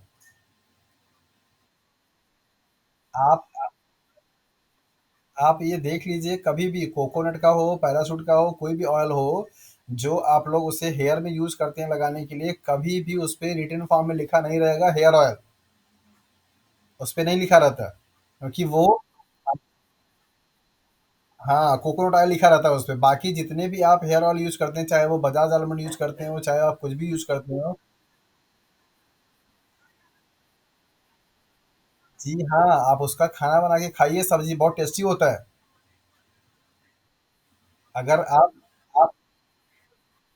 अगर आप नारियल के ऑयल से खाना बना करके सब्ज़ी बनाकर खाइए, बहुत अच्छा टेस्ट आता है उसका।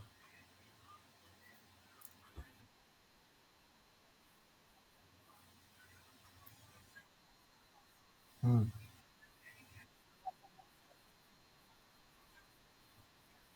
बिल्कुल, तभी तो उसपे लिखा नहीं रहता हेयर ऑयल।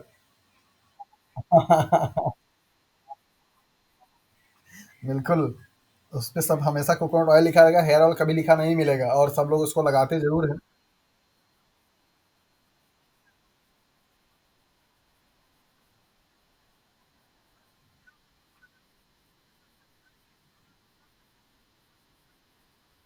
बिल्कुल, भाई ऑब्वियस सी बात है, जो चीज़ आपके कहते हैं ना कि बेसिक नीड्स में आती हैं, उन पे टैक्स कम लगाती है सरकार।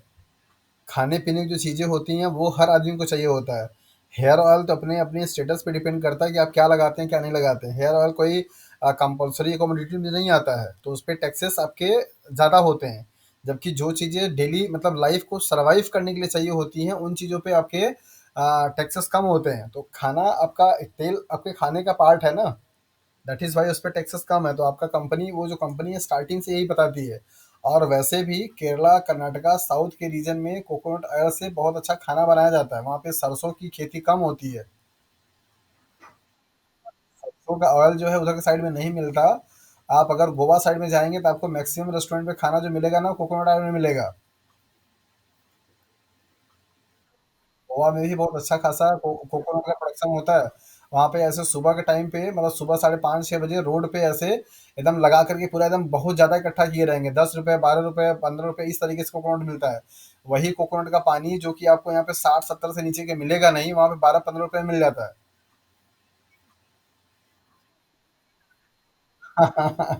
है ना?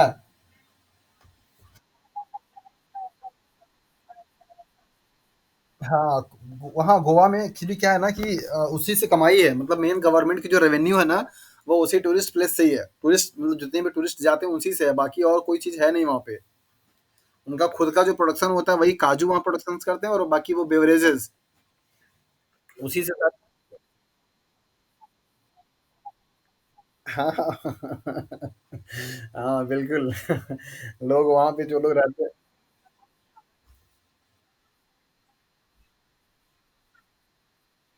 हाँ,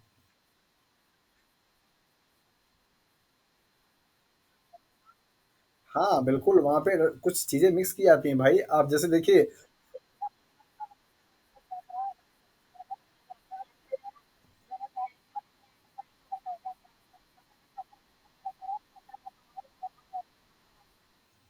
ये जो आपको मार्केट में मिलता है ना कोकोनट ऑयल, उसमें फ्रेग्रेंस इम्प्रूवर डाला जाता है। वो अच्छे से आपकी खुशबू को बढ़ाता है और अच्छा से, और उसकी ड्यूरेबिलिटी भी बढ़ाई जाती है डालकर केमिकल, ताकि आपका जो वो ऑयल है खराब ना हो और अच्छे से खुशबू दे। तब तो आप परचेज कर।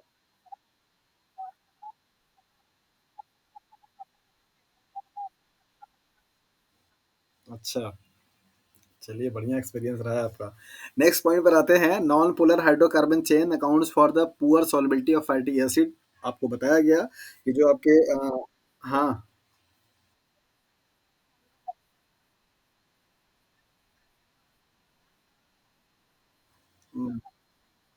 Very good.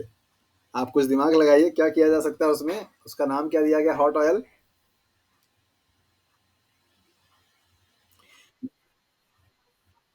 न जमने के पीछे लॉजिक सिर्फ एक है कविता, कि वहां पे उसका मेल्टिंग पॉइंट कम किया गया।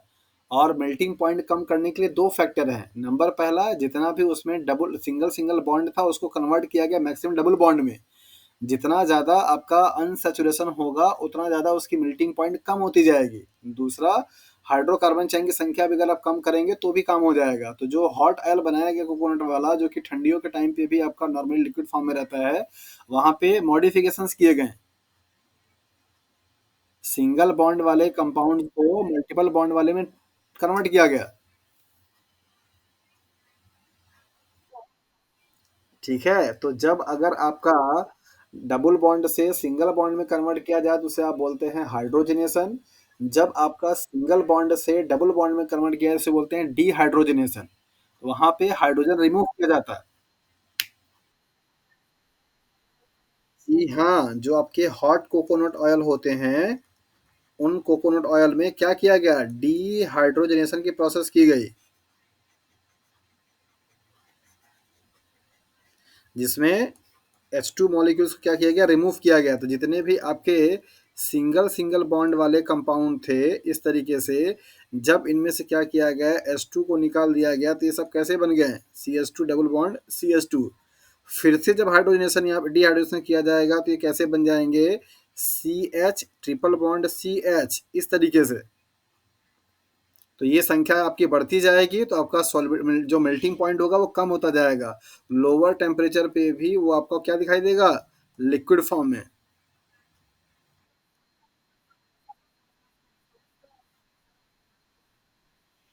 हाँ, बिल्कुल फर्क आता है उसकी ड्यूरेबिलिटी पे। जैसे जो हाइड्रोजनेशन की जो प्रोसेस की जाती है ना, उनकी लाइफ को बढ़ाने के लिए, ऑयल मॉलिक्यूल्स के कंपेरिजन में घी जो होते हैं उनकी ड्यूरेबिलिटी ज़्यादा होती है।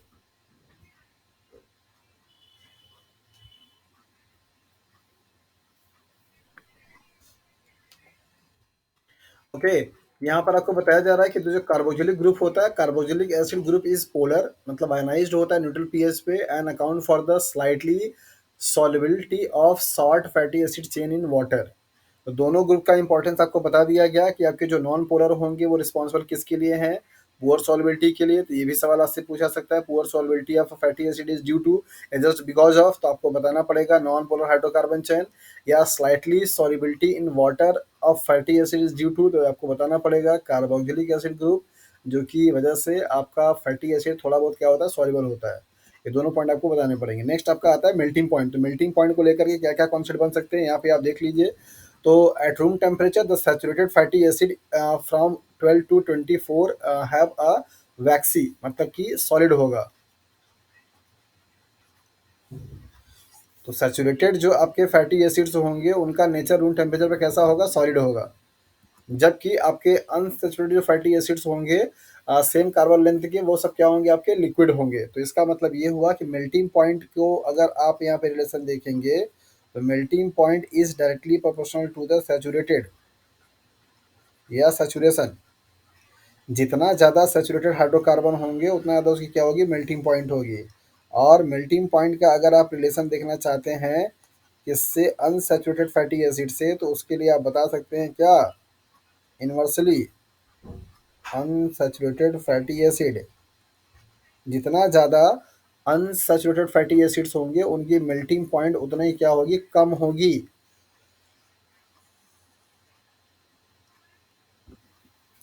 तो सवाल मेरा आप लोगों से ये है, पोलर बियर रीजन पे पाए जाने वाले जो पेंगुइन हैं, अगर उनकी बात किया जाए, या पोलर बियर की बात कर लें हम लोग, जो कि आपका बहुत ही कोल्ड रीजन पे रहता है,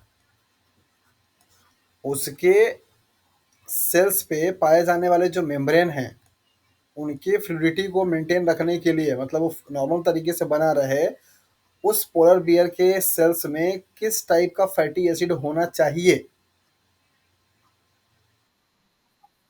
अन अनसैचुरेटेड होना चाहिए, सैचुरेटेड होना चाहिए, लॉन्ग होना चाहिए, या शॉर्ट हाइड्रोकार्बन चेन होना चाहिए?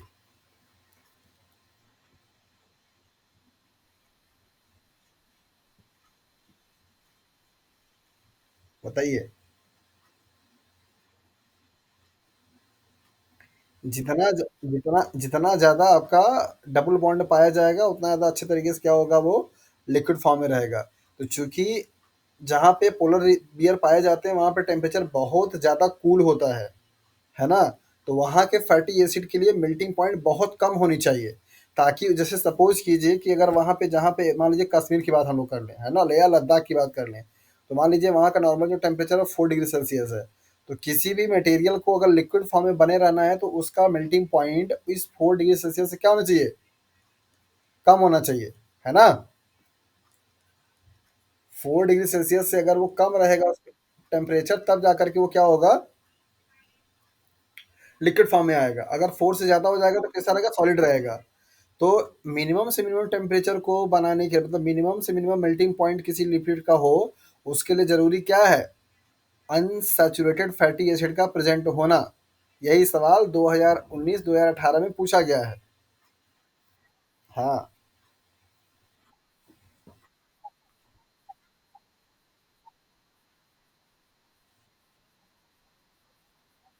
हम्म।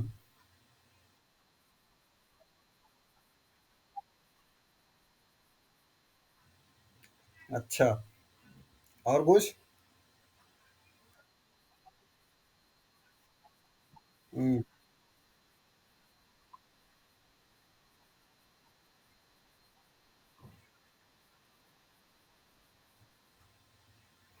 ऐसा नहीं है। जब आप स्लाइटली कुछ कुछ कुछ शॉर्ट टाइम के लिए अगर आप जब जाते हैं तब आपको दिक्कत नहीं होती, लेकिन अगर आप वहीं के लिए, सपोज जो लोग स्टार्टिंग से पोलर बियर जो होते हैं वो हमेशा कोल्ड कंडीशन में पाए जाते हैं, मतलब रहते हैं वहाँ पे, तो उनकी बॉडी में लिपिड का कंटेंट ज़्यादा होता है अपने आप को टेम्परेचर मेंटेन करने के लिए। और अगर ऐसा कंडीशन अगर आपको दिया गया कि हाँ वहाँ पे ऐसा इतना टेम्परेचर है, तो वहाँ के लिपिड को मेंटेन करने के लिए या उसकी फ्लूइडिटी को मेंटेन करने के लिए क्या होना चाहिए, तो ये वाला आप लॉजिक, आपका जो कहना है कि सर वो कोल्ड ब्लडेड एनिमल में आते हैं, वो अपने टेम्परेचर को हमेशा मेंटेन कर लेते हैं, है ना? ये बात आपका सही है, लेकिन जो क्लाइमेटिक कंडीशन होता है उसका इफेक्ट पड़ता है। अगर आप 4 डिग्री सेल्सियस पे काम करना चाहेंगे, तो क्या आप उतना ही इफिशिएंटली काम कर पाएंगे जितना 25 पे कर रहे हैं? नहीं, क्योंकि आपकी मैक्सिमम जो एनर्जी होगी आपके बॉडी के टेम्परेचर को मेंटेन करने में खर्च हो जाएगी। आपकी बॉडी में, जब आप बहुत कोल्ड कंडीशन में होते हैं तो आपकी बॉडी में मेटाबॉलिक रिएक्शन बहुत तेज होते हैं। दैट इज भाई आपको ठंड के टाइम पे खाना ज्यादा खाने का मन करता है, आपको भूख ज्यादा लगती है, क्योंकि ठंड में बाहर का जो कंडीशन होता है आपके बॉडी के टेम्परेचर का जस्ट हाफ होता है। तो उस टेम्परेचर को कंपनसेट करने के लिए आपकी बॉडी हीट जनरेट करती है, और हीट जनरेट करने के लिए क्या करती है, मेटाबॉलिज्म करती है, और उस मेटाबॉलिज्म के थ्रू आपकी एनर्जी कंज्यूम होती है। दैट इज भाई आपको ठंड के टाइम पे ज़्यादा खाना खाने का मन करता है, और वैसा उस टाइम का मौसम भी होता है कि अच्छा अच्छा स्पाइसी खाना भी मिलता रहता है, आदमी खाता ही रहता है फिर। हर आदमी का वेट ठंड में 100 ग्राम 200 ग्राम हो जाता है। हाँ जी। हाँ हाँ पूछिए। हम्म हम्म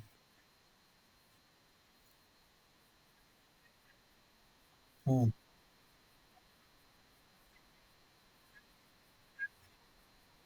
हम्म। उसको बोलते हैं रेंसिडिटी। नाम सुना है?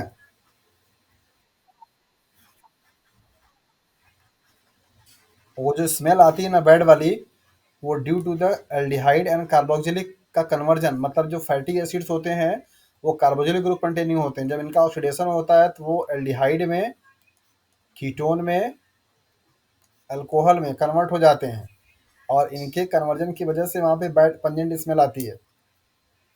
इस प्रोसेस को बोला जाता है रेंसिडिटी। दैट इज वाई आप, या दैट इज वाई आप। हाँ हाँ पूछिए।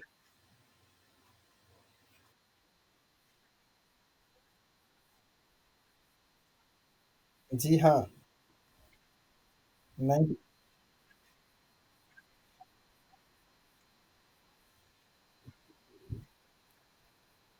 नहीं नहीं, ऐसा नहीं है, आप ध्यान से समझिए। जब आप जार को टाइटली बंद करती हैं और कभी खोलती हैं ना, तो उस टाइम पे घी की जो स्मेल होती है वो आती है।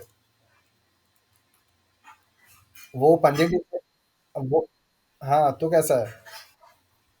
आपने अच्छा नहीं नहीं, एक एक सेकंड एक सेकंड एक सेकंड एक सेकंड एक सेकंड। आप मुझे ये बताइए, जार में जब आपने घी को रखा, उसको आपने टाइटली बंद कर दिया, ठीक है? और उसको उसके बाद आपने कभी तो खोला होगा उसको, कुछ लेने के लिए, कुछ करने के लिए।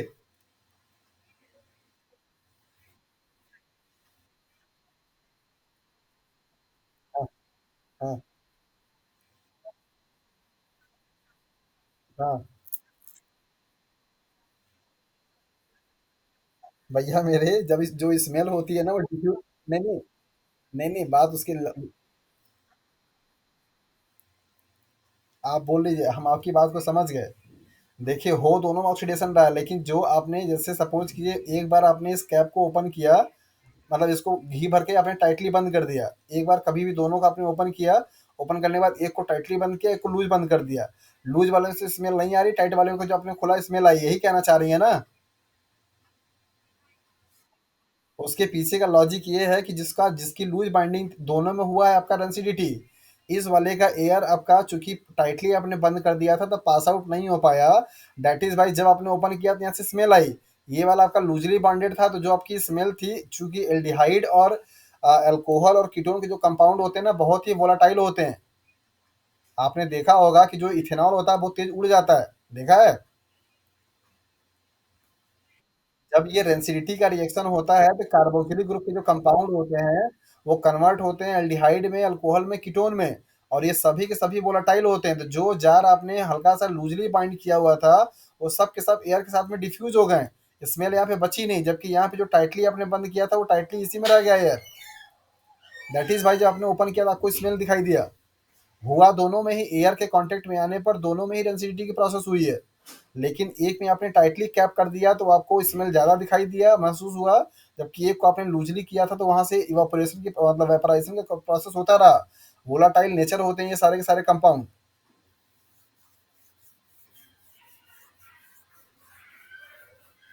समझ में आया वंदना जी?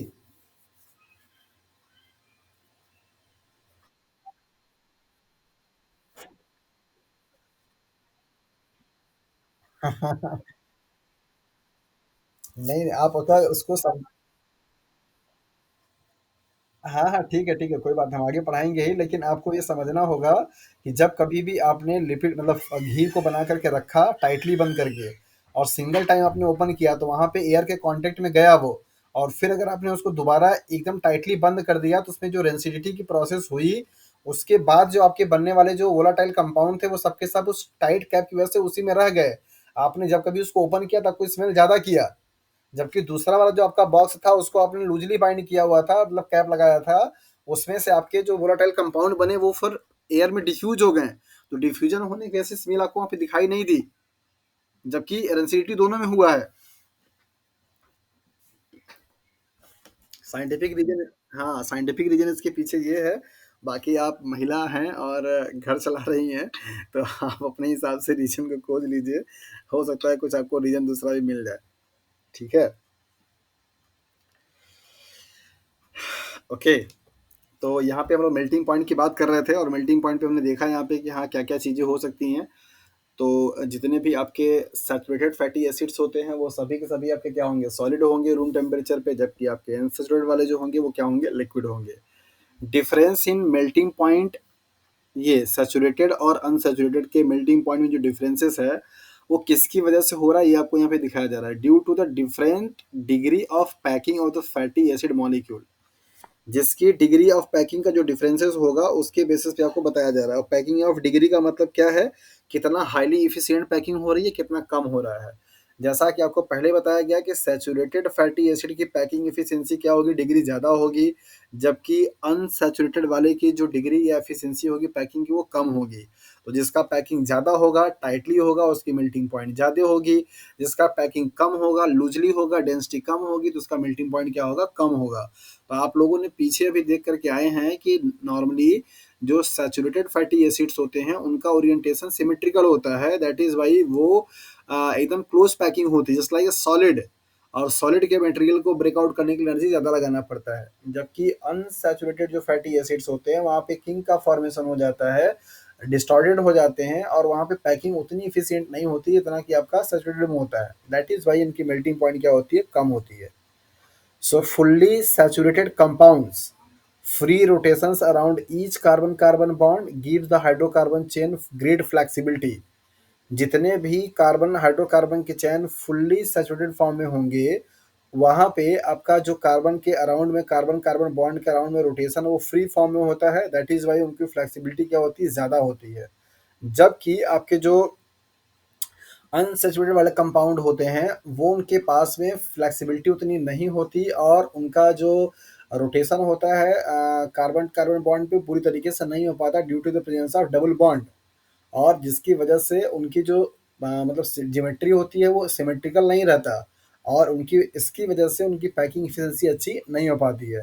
तो जो जितना ज़्यादा कोई फैटी एसिड सैचुरेटेड फॉर्म में होगा, उतना ज़्यादा वो सबसे स्टेबल कंडीशन में होगा।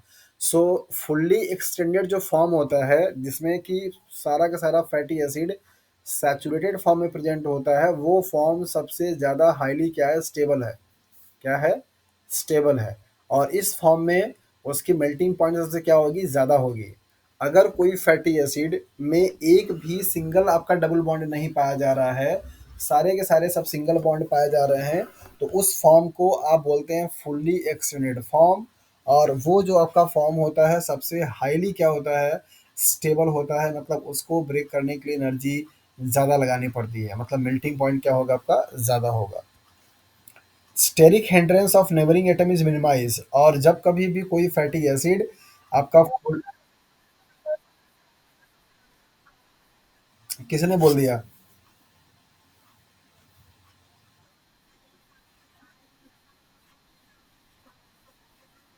नहीं भैया, नहीं नहीं, ऐसा नहीं होता है।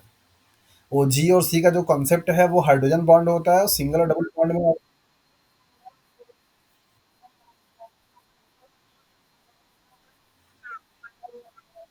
सबसे ज्यादा जो स्ट्रॉन्ग बॉन्ड होगा, वो आपका ये सिग्मा बॉन्ड।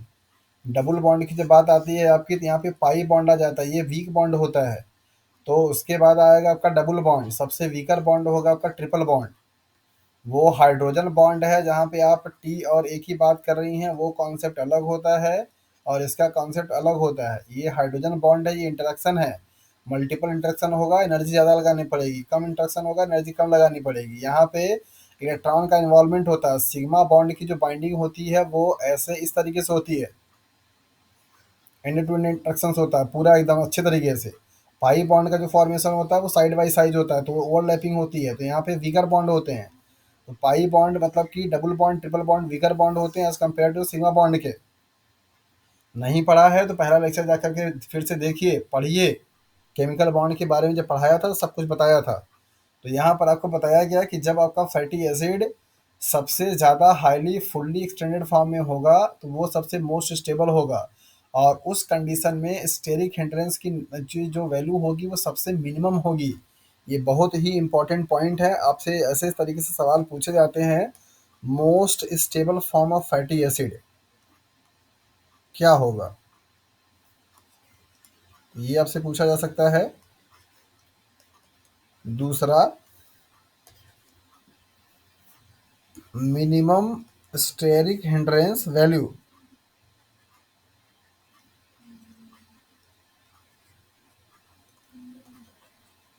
ये टर्म जो लिखा गया है, ये समझ में आता है सबको?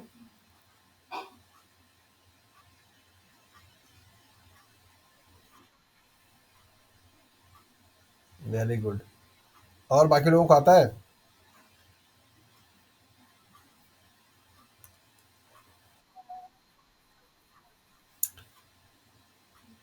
मिनिमम, ये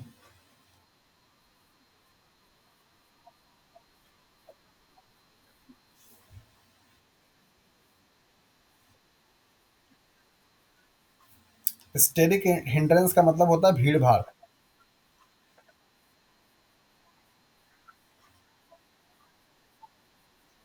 हम्म।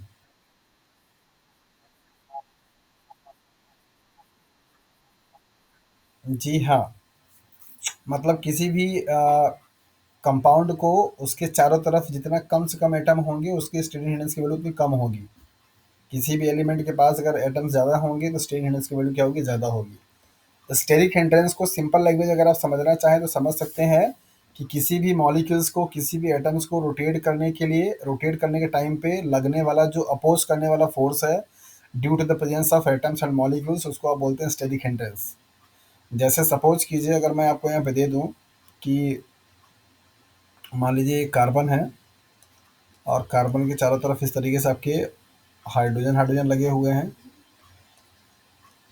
और यहाँ पे मान लीजिए एक कार्बन है और यहाँ पे सबके क्या लगे हैं, CH3 ग्रुप लगे हैं। तो अगर आपसे यहाँ पे स्टेरिक हिंड्रेंस के बारे में बात किया जाए तो क्या बताएंगे?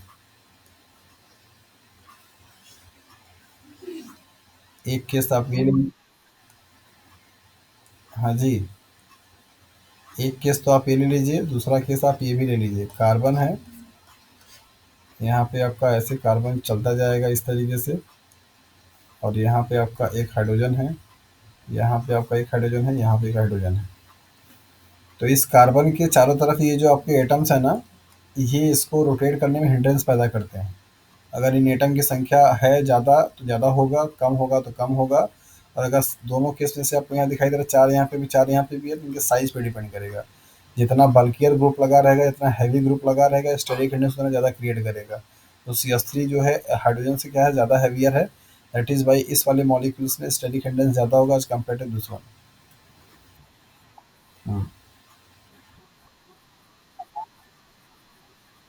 जी हाँ, मत उसके बेस पे नहीं, उसका कॉन्सेप्ट वहाँ पे लगता है, ये कह सकते हैं। हुँ। इस क्या? मेजर तो किया आपने स्टेट को देख करके। अगर लिक्विड, अगर आपका कोई भी फैटी एसिड अगर आपका लिक्विड स्टेट में है तो आप उसको बता सकते हैं कि हाँ ये अनसैचुरेटेड है। जिसकी मेल्टिंग पॉइंट जितना कम होगी उसका डिग्री ऑफ अनसैचुरेशन उतना ज़्यादा होगा। ठीक है? मतलब क्या? सैचुरेशन उसमें ज़्यादा है, मतलब वो सैचुरेटेड फॉर्म में है। डालडा जो घी है वो सैचुरेटेड फॉर्म में है, जबकि जो ऑयल है वो आपका क्या है, अनसैचुरेटेड फॉर्म में है।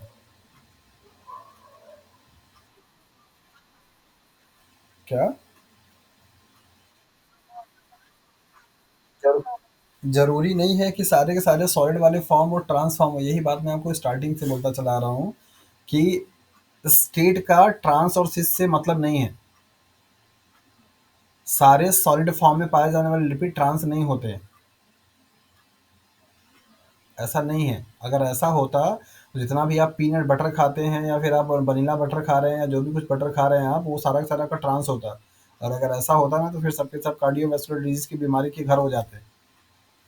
ट्रांस और सिस का जो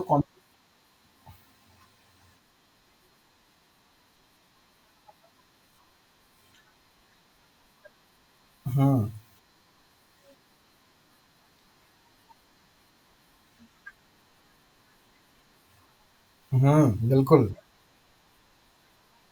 उससे फ़र्क ये पड़ता है कि ट्रांस फॉर्म वाले जो फैटी एसिड्स होते हैं, उनका ऑक्सीडेशन हमारी बॉडी में प्रॉपर तरीके से नहीं हो पाता है, और वो जा करके जो आपकी कैपिलरीज़ होती हैं, आर्टरीज़ होती हैं, उनमें जा करके डिपॉज़िट होना शुरू हो जाता है, और जब ये डिपॉज़िट हो जाता है, तो इस ब्लड के वेसल्स का जो वॉल्यूम होता है, वो कम हो जाता है, जिसकी वजह से आपका जब ब्लड यहाँ पे फ्लो करेगा ना, तो प्रेशर इस पे ज़्यादा एक्सर्ट करता है, और यही डिपॉज़िट होते अगर ये यहाँ पे ज़्यादा हो जाएगा, तो ये एक तरीके से पूरा ब्लड का ब्लॉकेज कर देता है, और अगर ऐसा कंडीशन हुआ तो आपका जो हार्ट है वो फेल्योर हो सकता है, प्रेशर बढ़ सकता है, इस तरह की प्रॉब्लम हो सकती है।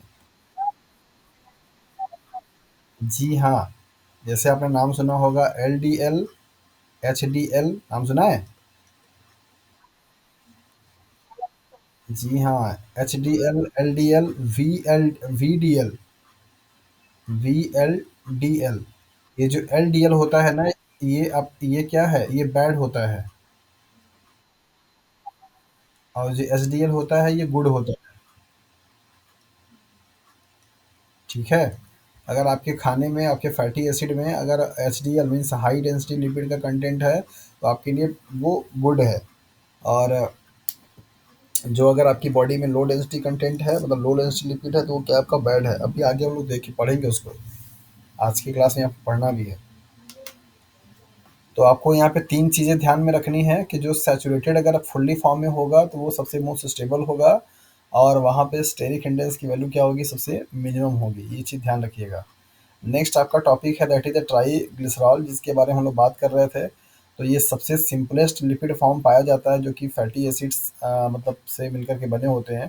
3 फैटी एसिड और एक ग्लिसरॉल का मॉलिक्यूल मिलकर के क्या बनाता है? ट्राइग्लिसरॉल बनाता है। तो सबसे सिंपलेस्ट जो आपका लिपिड है, जो कि मतलब बनता है इन फैटी एसिड से, ये फॉर्म रिप्रेजेंट करता है ट्राइग्लिसरॉल का।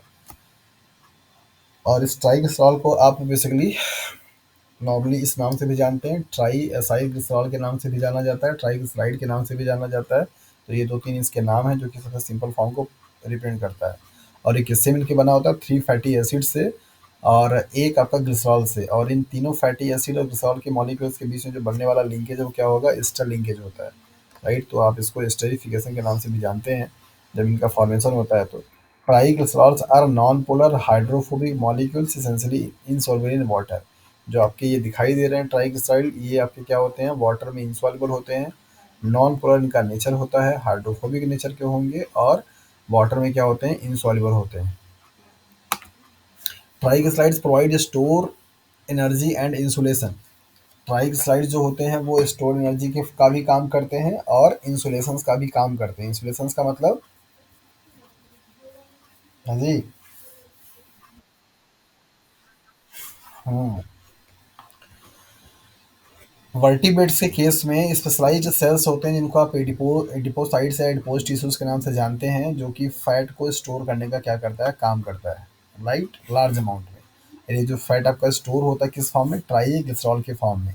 प्लांट की बॉडी में सीड्स होते हैं, जो सीड जिसे आप जर्मिनेटिंग सीड्स के नाम से भी जानते हैं। तो ये सीड्स जो होते हैं आपके प्लांट में, ये पूरा का पूरा ट्राइग्लिसरॉल का क्या होते हैं? स्टोर्ड फॉर्म माना जाता है। और यही ट्राइग्लिसरॉल जो होता है, इनको एनर्जी का क्या करता है? सोर्स देने का काम करता है। और इसी ट्राइग्लिसराइड को यूज करके सीड पूरा का पूरा क्या करता है? जर्मिनेट करता है। जर्मिनेट करने के बाद पूरा आपका लीफ तक का पूरा जो फॉर्मेशन होता है, मतलब प्लीम्यूल्स और रेडिकल्स का फॉर्मेशन होना, स्टेम का फॉर्मेशन होना, तब फिर इसके बाद जाकर कहीं पे लीफ बनता है। जब लीफ आपका बन जाएगा, तब जाकर के वो क्या करेगा? फोटोसिंथेसिस करना शुरू करता है और कार्बन बनाएगा। लेकिन उसके पहले तक की जितनी भी एनर्जी होती है, वो सारा का सारा प्रोवाइड कौन करेगा? ट्राइग्लिसरॉल, जो कि आपका स्टोर्ड फॉर्म ऑफ एनर्जी के रूप में जाना जाता है। और ऐसे ही ये जितने भी आपके हाँ,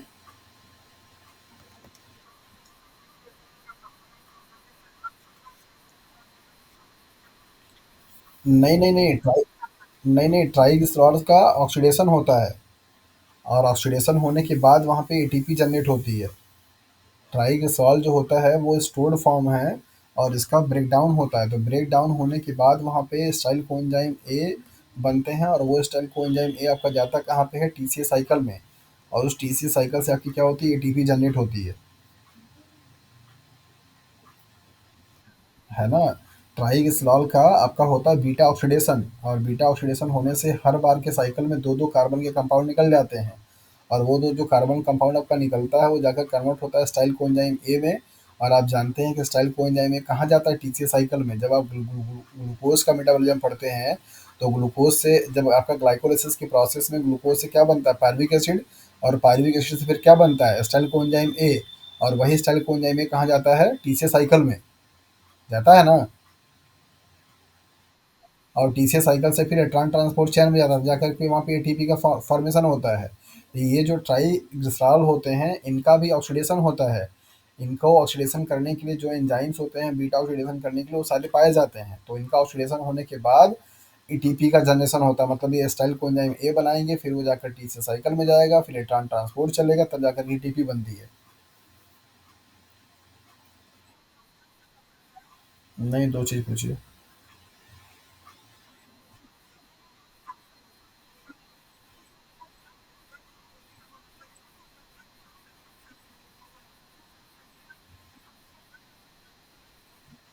हो जाते हैं। अभी इस स्टेज पर आएंगे तो आपको भी याद हो जाएगा, इसमें दिक्कत नहीं है।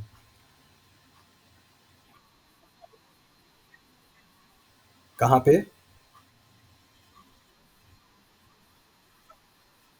हाँ, वहाँ पे वो भी काम आता है, प्लस एक एक ऑर्गेनाइज और भी बताया था, पेरोक्सीसोम्स। उसमें भी आपका बीटा।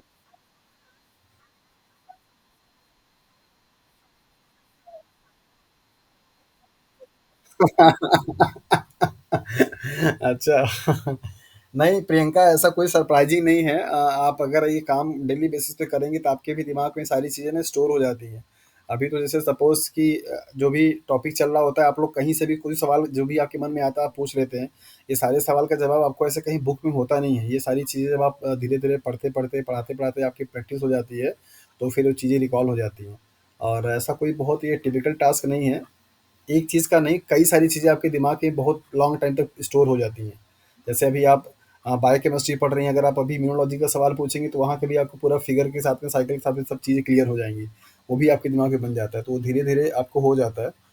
और करते करते प्रैक्टिस जो होती है ना, तो वो बहुत बड़ी चीज़ होती है, तो उससे आपको धीरे धीरे चीज़ें बन जाती हैं।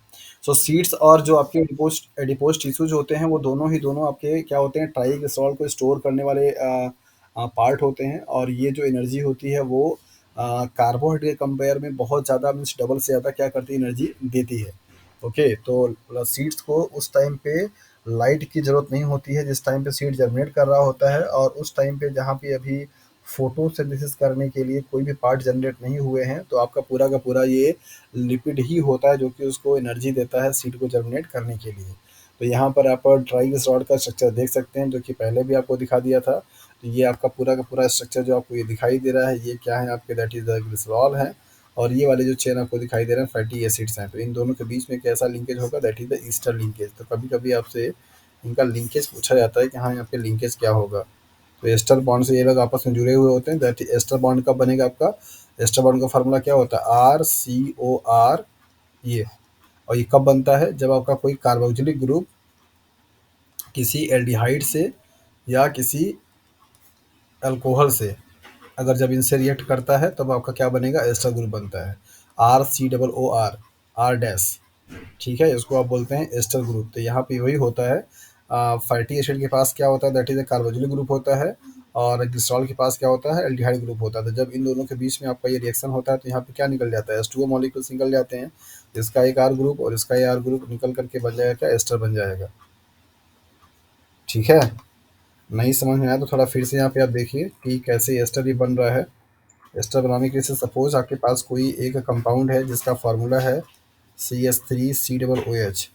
इसका आपने रिएक्शन करा दिया CH3OH से। तो इसको थोड़ा मैं उल्टा लिख देता हूँ CH3OH को।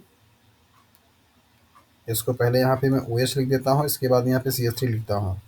तो इन दोनों के बीच में क्या होगा? रिएक्शन होगा। तो यहाँ से क्या निकल जाएगा? H2O मॉलिक्यूल्स निकल जाएगा। तो अब क्या बनेगा कंपाउंड आपका? CH3COOCH3 बना ना। इसको आप क्या बोलते हैं? R group. इसको भी क्या बोलते हैं? आपके आर ग्रुप। तो ये फार्मूला यही बन गया, RCOO, मतलब COO एंड R। इसी को आप क्या बोलते हैं? That is Easter group. तो एस्टर का फॉर्मेशन कब होगा? जब कभी भी मतलब कार्बोक्सिलिक ग्रुप एल्डिहाइड से या एल्डिहाइड से या फिर अल्कोहल से रिएक्शन करता है तो बनाता क्या है, दैट इज द एस्टर। तो यहाँ पे आपके जो लिंकेज है वो एस्टर बॉन्ड है। आप लोग सुन रहे हैं या फिर मैं अकेला बोल रहा हूँ? तो एस्टर बॉन्ड समझ में आ गया? ओके। तो अभी आपको ये भूलना नहीं चाहिए कि फैटी एसिड में और ट्राइग्लिसरॉल में जो आपके बॉन्ड हैं वो क्या हैं और क्यों हैं। आपने यहाँ पे देखा कि जो ट्राइग्लिसराइड्स होते हैं उनके कंपोनेंट्स 2 हैं, एक तो आपका है ग्लिसरॉल जो कि अल्कोहल का कंपाउंड है, दूसरा है आपका फैटी एसिड जो कि कार्बोक्सिलिक कंपाउंड है। तो कार्बोक्सिलिक और अल्कोहल जब आपके मिलेंगे तो क्या बनाएंगे, एस्टर का फॉर्मेशन करते हैं। Okay. Adipocytes and germinating seeds contain lipase enzyme that catalyze the hydrolysis of stored triglycerol molecules। तो इनके पास लाइपेज एंजाइम होता है जो कि आपके लिपिड ऑक्सीडेशन करने में हेल्प करता है। एक सवाल मेरा यहाँ पे और भी है, जैसा कि आप लोगों ने सुना है कि जो कैमल होते हैं मीन्स ऊँट होते हैं, राजस्थान से कुछ लोग बिलोंग करते हैं, तो ज़रा उनके उन लोगों के भी लिए भी सवाल है ये। उनके उनके बॉडी पर एक आपका यहाँ पे इस तरीके से शेप पाया जाता है, राइट? ड्राइंग मेरी बहुत ख़राब है तो उसको आप लोग इस तरीके से। हाँ, क्या बोलते हैं?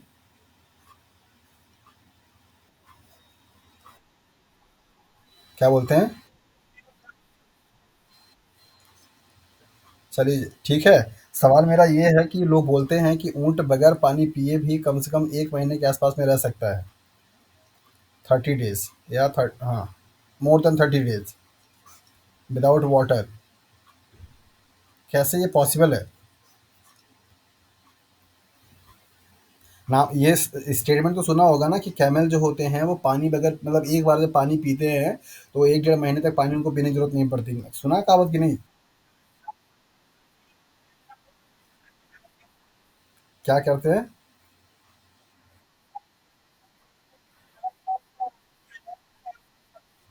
हुँ।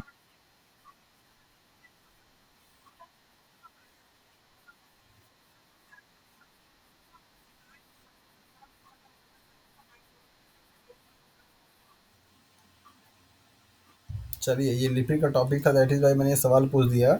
ये जो इस एनिमल के पास जो इतना ज़्यादा लॉन्ग टाइम तक विदाउट वाटर को परसिस्ट करने की एबिलिटी है, वो just because of the fatty acid. ये जो इनका हम्प होता है ना, यहाँ पे बहुत ज़्यादा मात्रा में लिपिड्स क्या होते हैं, स्टोर होते हैं। और लिपिड मॉलिक्यूल्स के ऑक्सीडेशंस के टाइम पे एनर्जी के साथ-साथ में वाटर मॉलिक्यूल का भी क्या होता है, फॉर्मेशन होता है। यही वाटर मॉलिक्यूल इनको हमेशा हाइड्रेट किया रहता है जिसकी वजह से इनको डिहाइड्रेशन की प्रॉब्लम नहीं होती है और ये वाटर की कमी को फ़ील नहीं करते हैं। दैट इज़ व्हाई इस लिपिड से इनको एनर्जी भी मिलती रहती है और साथ-साथ में इनको वाटर भी मिलता रहता है। दोनों काम इनका चलता रहता है, दैट इज़ व्हाई ना तो इनको खाने की ज़रूरत होती है, ना तो इनको पीने की। ये सिर्फ वाटर स्टो अरे! इतना वाटर कहाँ स्टोर करके रखेगा भाई? बायोलॉजिकल सिस्टम में ऐसा कोई थैला नहीं है। हुँ, हुँ, हुँ।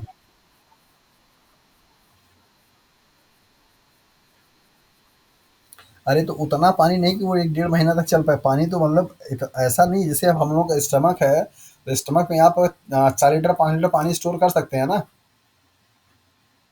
है ना? तो वही चीज़ उसके पास भी है, चूँकि उसकी बॉडी बड़ी है तो थोड़ा थैला ज़्यादा बड़ा होगा, लेकिन वो उतना भी नहीं कि हाँ, वो 4 3 महीने तक या 2 महीने तक चल पाए। वो जो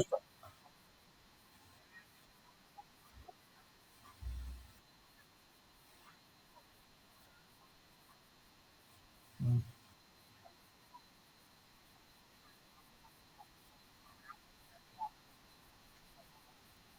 हुँ। हाँ, रह सकता है लेकिन उतना उतना उतना अमाउंट में आपकी बॉडी में लिपिड होना चाहिए ना।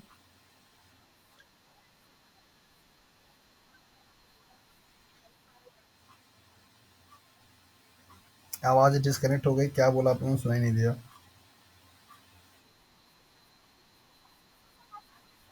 हाँ, हाँ, हाँ, बिल्कुल, बिल्कुल। आप जब स्टारवेशन कंडीशन पे होते हैं तो आपकी जो स्टोर्ड एनर्जी होती है, उससे तो आपका देखिए एक्चुअली क्या है ना कि हमारी बहुत सारी चीज़ें ना हैबिचुअल हैं। जैसे हमें ये हम हैबिट में हो गए हैं कि हमको पानी पीना है। ऐसा नहीं कि अगर आप दिन भर पानी नहीं पिएँगे तो आप मर जाएँगे, ऐसा नहीं होता।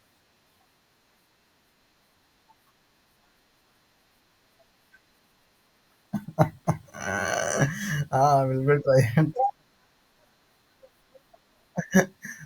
बिल्कुल, बिल्कुल करके देखिए, क्या दिक्कत है, नए-नए एक्सपेरिमेंट ऐसे ही होते हैं ना भाई।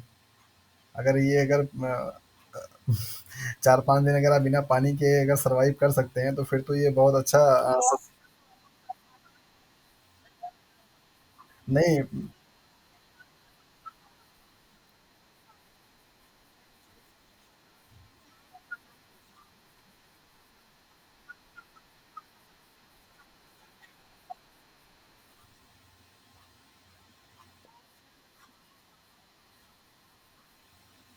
हाँ भाई, मरेगा नहीं कोई, घबराइए नहीं। मरने से पहले आप तुरंत पानी पी लेंगे। कोई नहीं, मतलब ये जो चीज़ें हैं।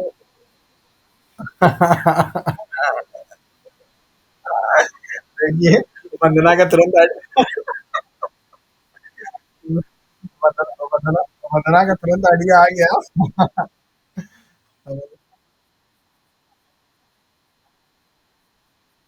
अरे भाई, मैं क्या बताऊँ, अभी यहाँ पे तो सब मैक्सिमम फास्ट वाले ही हैं, बोलूँगा सबको बुरा लग जाएगा। फास्ट के नाम पे यार इतना सारा सामान खाते हैं भाई, इतना सारा सामान खाते हैं कि पूछो ही मत यार। उस उससे अच्छा तो भैया आप फास्ट मत ही रहो, मतलब इतने मार्केट में भी जो स्वीट साउर्स हैं, उस पे फास्ट के नाम पे इतना सारा आइटम बना देते हैं ना। फास्ट वाला पनीर बन जाएगा, फास्ट वाला पकौड़ा बन जाएगा, फास्ट वाला मिठाई बन जाएगी, फास्ट वाला आलू बन जाएगा। इतना ज़्यादा लोग खाना शुरू कर देते हैं भगवान की, उतना तो नॉर्मल रेगुलर डे पे भी नहीं खाते। मुझे लगता है भैया क्या ही फ़ायदा है ऐसे फास्ट का।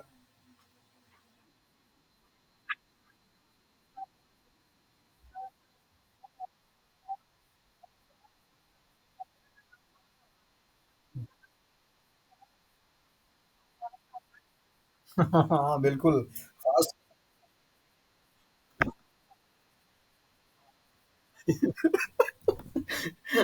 बात सही है आपकी। ज़्यादा जो लोग फास्ट ज़्यादा रहते हैं ना, उनको खाना थोड़ा ज़्यादा खाते हैं, क्योंकि मतलब उस टाइम पे उनको काफ़ी सारी चीज़ें अवेलेबल मिल जाती हैं खाने के लिए। चलिए देखते हैं यहाँ पे कि अगर आपका lipid as source of energy अगर काम करता है तो, और कार्बोहाइड्रेट करता है तो, उन दोनों उन दोनों के में क्या डिफरेंसेस है और क्या एडवांटेज है। तो यहाँ पे लिखा गया है advantage of triglycerol as a fuel rather than polysaccharides. अगर आपका जो लिपिड है वो एज अ फ्यूल का काम करे रादर देन पॉलीसेकेराइड्स के, तो क्या फ़ायदा आपको मिलेगा किसी भी ऑर्गेनिज्म को। तो यहाँ पर आपको बताया जा रहा है कि there are two significant advantage हैं, दो फायदे हैं ट्राइग्लिसराइड्स अगर जब फ्यूल के रूप में यूज किया जाएगा as compare to the polysaccharides के। तो क्या क्या फ़ायदे हैं, नंबर पहला आपको यहाँ बताया जा रहा है the carbon atom of fatty acids are more reduce than those of sugar.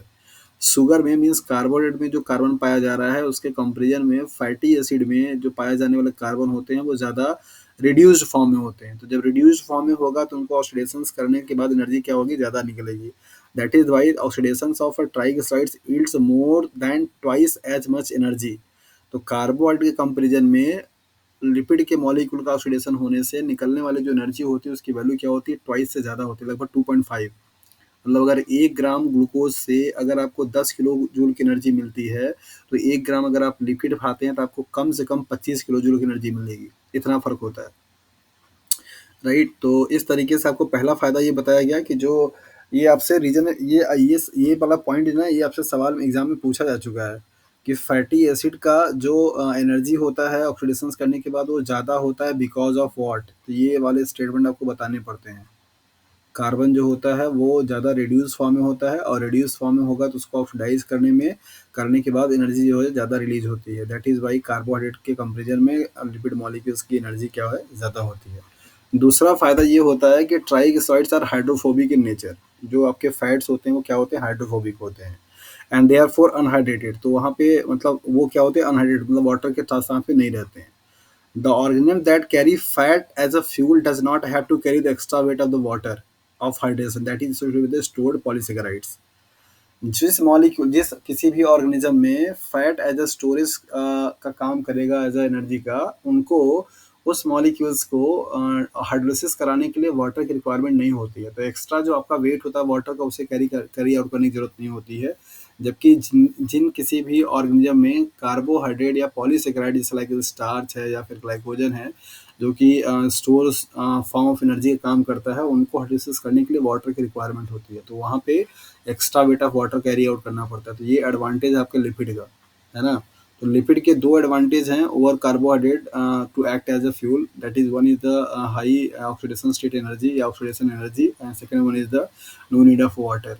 But इसके बावजूद वही कार्बो, अब सवाल यहाँ पे फिर से खड़ा हो जाता है कि अगर इतना ही अच्छा फ्यूल अगर आपका है लिपिड, तो फिर कार्बोहाइड्रेट को as a primary source of energy क्यों माना जाता है? सवाल बनता है कि नहीं?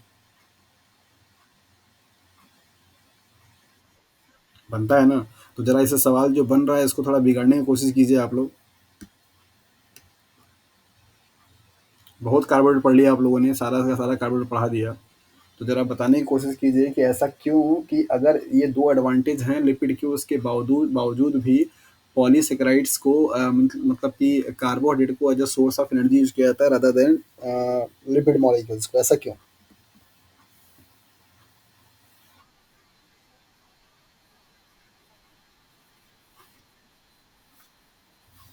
और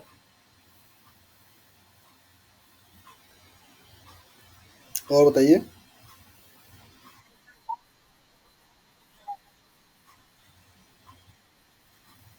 हम्म, वेरी गुड। और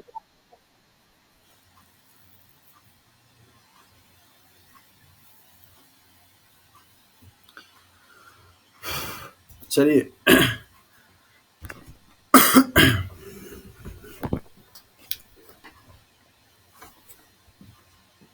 और बताइए फटाफट,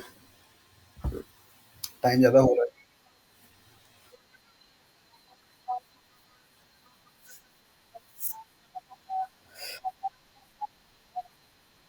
हाँ, ये सबसे अप्रोप्रिएट रीज़न इसका यही है कि कार्बोहाइड्रेट जो होता है वो इंस्टेंट सोर्स ऑफ एनर्जी माना जाता है। मतलब तुरंत का तुरंत, अगर क्विकली अगर आपको ज़रूरत, जैसे अगर आपके दिमाग मतलब अगर आपकी बॉडी में एनर्जी एकदम ड्रेन हो गई है, अगर आप शुगर खाते हैं तो तुरंत का तुरंत एनर्जी आपका बूस्ट कर जाता है। तो वो एक तरीके से बूस्ट अप करने के लिए, मीन्स एनर्जी का करेंसी होती है एकदम से शुगर मॉलिक्यूल, तुरंत का तुरंत हाइड्रोलाइज़ होता है और एनर्जी देना शुरू कर देता है। तो कार्बोहाइड्रेट का जो मतलब कि मेटाबॉलिज़्म है वो ईज़ियर है as compare to the lipid के, राइट? तो इस तरीके से और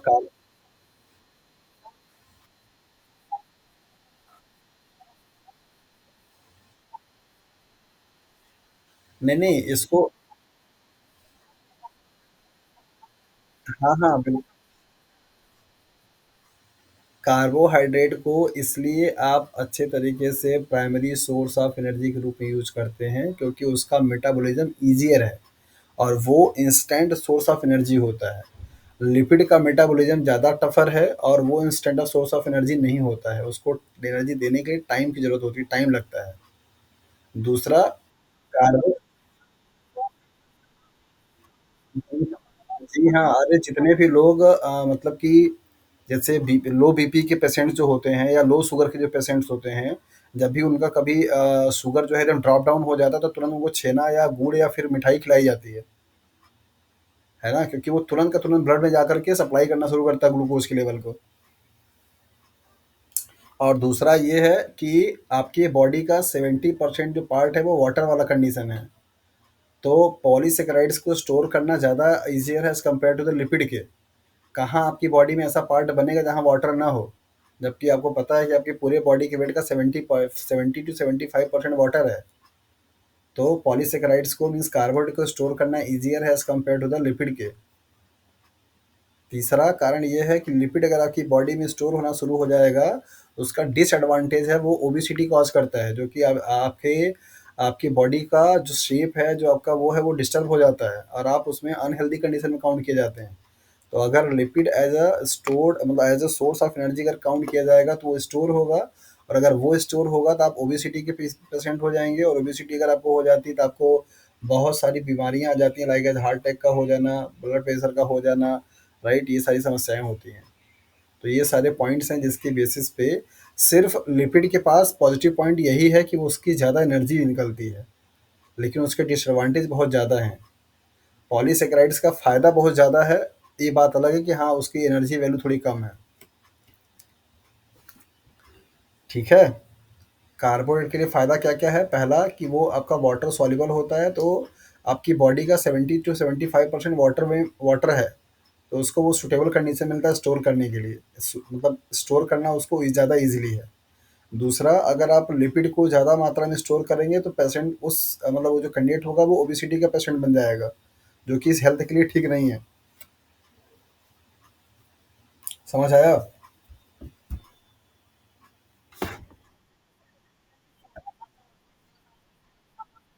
हम्म। हाँ।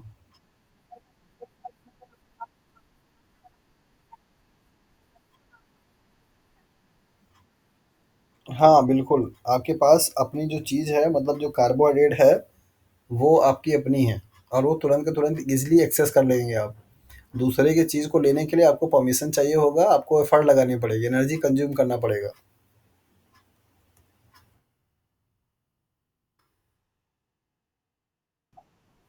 हुँ।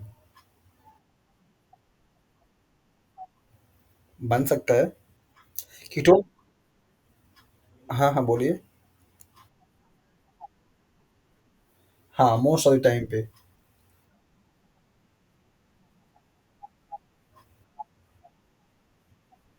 प्रॉब्लम है, जैसे सपोज़ कि अगर आपकी बॉडी में ज़्यादा कीटोन बॉडी का फॉर्मेशन होता है, उससे स्टोन बन जाता है। इसीलिए बोला जाता है कि जो लोग स्टोन के पेशेंट्स होते हैं उनको टमाटर खाने में और पालक खाने में या फिर बैंगन खाने में, ये सब के लिए मना किया जाता है, क्योंकि इन सब सारी चीज़ों से कीटोन बॉडी का फॉर्मेशन ज़्यादा होता है। लिपिड मॉलिक्यूल के ऑक्सीडेशन होने का डिसएडवांटेज बहुत ज़्यादा है और उसको as a source of energy के रूप में। हाँ, हाँ, पूछिए।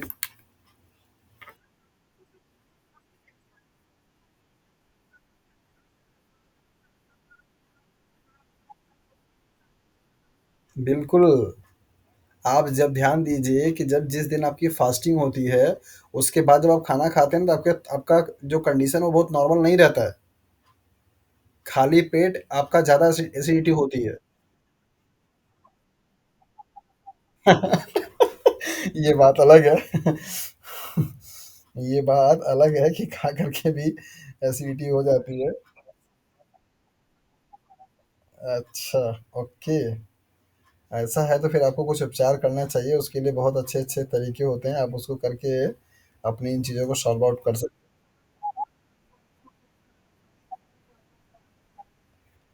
वो ठीक है, लेकिन मतलब अगर सपोज़ कि अगर आपकी बैठने वाली हैबिट है कि आपको डेली बेसिस से 15 घंटा, 12 घंटा, 10 घंटा बैठना अगर है, तो उसके लिए दूसरा तरीका है। आप